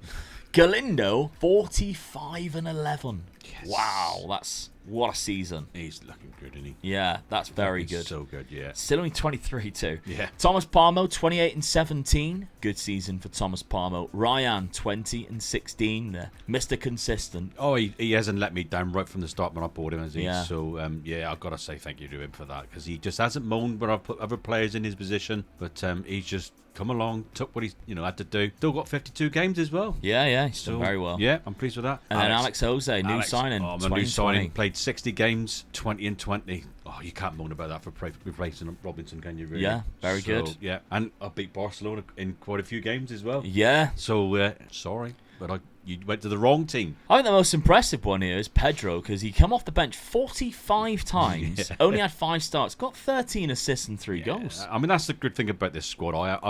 I think I've got a really good squad here. I've sort of assembled. I mean, I was getting worried, especially this season. I thought you could come really strong this season, and it went the other way. Yeah. I had a really good season, so just in time, I think. £78 million in the transfer budget, though. Let's see what happens in Season 10. All right, the start of Season number 10. We're finally here. Let us know if you're part of the Season 10 crew. You've got this far. Thank you very much for watching and supporting. So, scores are 7-4 as we speak, but you've got 2 competitions lined up that you might have already won. But let's have a look at the transfers first. So, Borgerson, £17 million I've sold into Milan. And it felt like Inter Milan, they just kept coming back every season and getting rejected for both Borgenson and by other striker Buchia. So it was a bit embarrassing, really. It was almost like asking a girl out and she keeps rejecting you, and then the next day messaging saying, do you want to go out for a coffee again? But she just kept saying no, and then eventually one of them said yeah. So persistence is key, lads. Well, I'm not going to say no, but you get used to that, though, don't you? What, rejecting people enough until... I like the way you turn that around. Yeah, you're right. But look at the signings that I made, though. We have got 5 players in total. The big one at the end there, the recognisable name, £40 million for Gavi. Yeah, good signing. Yeah, he is good. Yeah, I did look at him, but it was the age for me. I didn't want to go for him. Even though we're in the final year and it doesn't matter. Still got to keep... Stick to the plan. Stick to the plan. So anyway, very good mental attributes. Just do my job. Decent. He's perfectionist personality, but he plays, more importantly, natural in both, because I've got to change the tactic that I'm trying for season number 10. It might be a season too late, however. But the 4 players that I've brought in here, all new gens, all for decent price outside of one that I might have overpaid for, but I'll get to that in a sec. Marquinhos, £15 million, good midfielder who can play further forward, burst into the box with good finishing and composure, so I like the look of that one. Then we have got Lucas Cucci, which is quite a funny name in England, to be honest. Cucci is a bit of a nickname for a female body part. £24 million, Lucas Cucci from Independiente. He's a good left back. Yes, he is. So, yeah, he's there. We'll move on before we get really smutty. Brest is going to turn up somewhere in this league. Yeah. Alan Pirovano, San Lorenzo. If Cucci scores against Brest, the roof will blow off, as it would be. Alan Pirovano, San Lorenzo, £17 million. I think this is my signing of the summer. I think he is a world-class right winger. Yeah, he's good. Yeah. Very good player, 24 years of age. And I find that you get to this point in the future, when you get to like 10 years in, looking in South America, there's so many world-class players who never leave. Yeah. And you can pick up for quite a good price. We've been doing that quite a lot. You've even done it yourself in the last couple of seasons. Yeah. Then the final sign-in here is the one that I think I might have overpaid for slightly, but I needed a good centre-back, and that is Jahiel van Beelen. So Mikael Bro-Hansen went out for £21 million, so another striker is left, and I thought I'd bring in centre-back in Jahiel van Beelen. So, I mean, he isn't that overpriced, I think, because he is only 24. £50 million is a lot of money to get from the Dutch league. He's just not good at passing or first touch, but his attributes are decent in the mentals. Physically, he's very good, 6'6". He's all right. Yeah. Yeah. Okay, so he goes with my monster squad that we've got, plus Gavi. You haven't you? Yeah. He's like 5'4", whatever he is. In midfield now, we have switched it around. So we've got three in midfield that drop into a flat three. As you can see, we've got a winger on the left because Israel is better in that sort of winger position. Leo likes the channel forward role, so we've got that lined up. And the inside forward, which is switched around from a wide forward because Pirovano and Lorea are both good at that at the same time. So I'm going to let them fight that out between the two of them. But if we go... Oh, I've done the wrong thing there. So if I did... best 11 pick, it actually puts Musau in there, who I've locked in. But Steiner and Kusanov at the back, Nardi, Tobias, Cucci, Pirovano, Leo, Israel, Olivares and Gavi go into those attacking midfield slots. So that's really good. Let's have a look at the results then at the start of the season for me, because I wasn't playing in any Super Cups or Community Shields, but we started the season very well. We're scoring goals too. Start of the season 5-1 at Newcastle. Yeah. You can't go wrong with that, can you? That's such a good start. So. There's Gavi's 2 goals. Olivares 2 goals as well. 4-1 against Burnley. 2-0 against Bristol City. So good start. That is a good start. Yeah. But before we take a look at your fixtures, Dad, transfers out. There's a few of them. There's Unax going out. There's Biplab Singh, who went for £11 million from the Youth Academy, £38 million. That's one thing that you didn't actually do, is bring through a Youth Academy player, which is kind of weird with Southampton, but you just didn't really have any players because we looked. No, yeah, there was...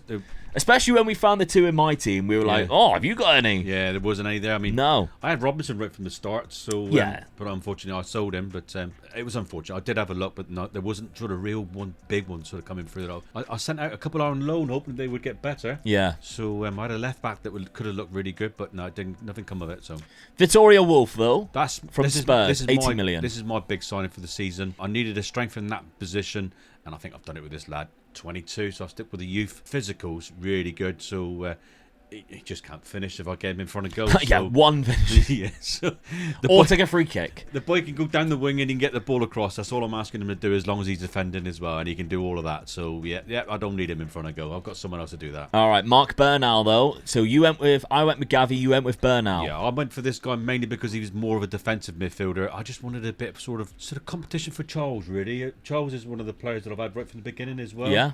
And he deserved to be in the squad all the time right through. But this guy's with a bit of pressure on him. Charles can also play at centre back, which is what I had in my mind. I didn't need a centre back because I had Charles, so I just needed someone to sort of fill Charles if he was playing centre back. Okay. And that's what I got this guy in for. Still got the same tactic. Look at this. Right from the beginning. First season, this was the tactic I played. Last season, it's still there. 10 seasons. Didn't tinker with it once. Nobody on this planet would ever have guessed that would happen. Hey? In 10 seasons. Normally, you have 6 tactics in a 5-year span. No one tells me that to sort of stick to it and not tinker too much and go out and buy one really good player. No one tells me. No, never. Have the comment section ever mentioned that would be a good thing to do.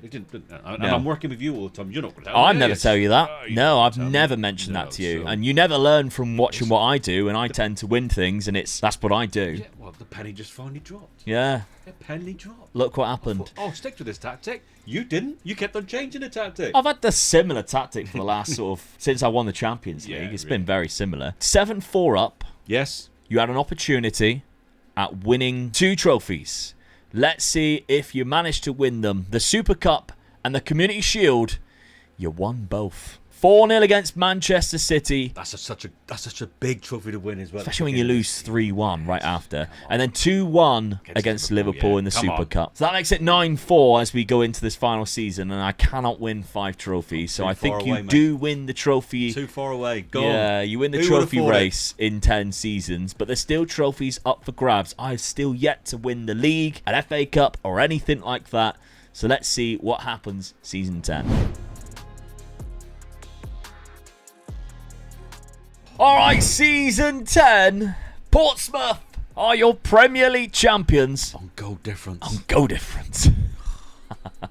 We scored the most, you conceded the least, but we had exactly the same win-draw-loss ratio, and I had a 67 goal difference compared to your 60. You tried chucking it away as well, didn't you? I did. My final 5 games of the season look awful. A loss to City, a loss to Spurs, and the final game of the season, a 1-1 draw at home to Chelsea. And if it wasn't for the fact that you drew 2 games against Chelsea and West Ham, could have been a different story at the end. Chelsea cost me the league. Yeah. 1 for drawing against me and 2 for not beating you. Yeah, unfortunately, I've claimed that last Premier League title. We finally got one. Imagine being in Portsmouth or Southampton and you're trading the Champions League and the Premier League.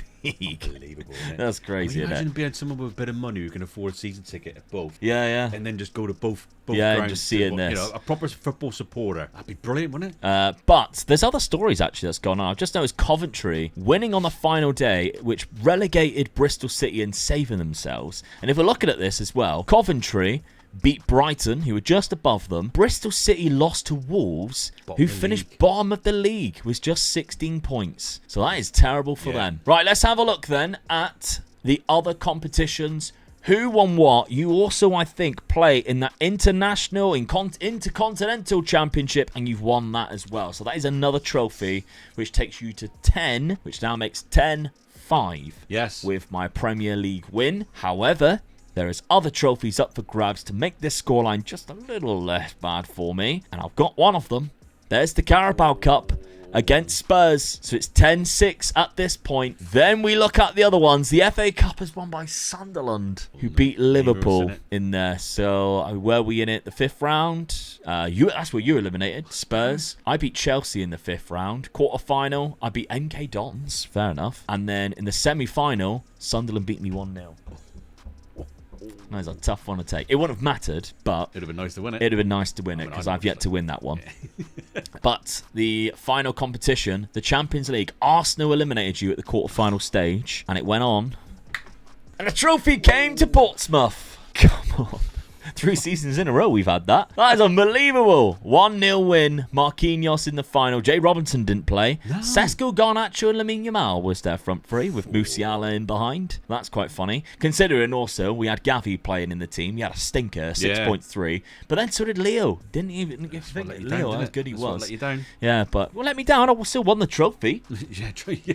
It let me down at all. No. Still got a winner's medal there. Champions League winners. Oh, we were so close. That's so unfortunate. So we've also won a treble there, just not the FA Cup one, the Carabao Cup one, unfortunately. So yeah, 10-7 with the Carabao and the Champions League. I was getting worried halfway through, but about season 7, I started getting worried. Yeah, with the youngsters coming through. Oh, I could just see these players, and you were sort of like, do what you do. You're sort of sending them out on loan, and they were coming back better. Then you're putting them in, they were getting better. Then you'd find another one, and I thought, he's going to pep me at the end. He's going to pep me at the end. Season 9, I would just. I just knew that was it for me. That was just the icing on the cake for me. The treble plus the 2 that you get for the Super Cups killed me. Yeah. Disappointing. Let's have a look at this squad then. What will be quite nice is if you guys let us know down in the comments what you think either of our best signings were across the 10 seasons and who had the best signing. Because 10 years, it gives you a big long list of players that potentially had a big impact on us. So I think one of them you got to suggest for you is either Galindo up front, who's been amazing for you. I think that was a good signing for me, the striker, but you looked at him the very first year. Ryan. I think that's my best sign. I bought him in season 2, I think. Yeah. And he hasn't let me down whatsoever. The whole of the 8 seasons he was available for me. And he wasn't even each time I was picking my best 11, he wasn't there sometimes. Yeah. But he still played like 30 odd games, banged in a load of goals for me, and he done it again. 17 goals, 9 assists out on that wing.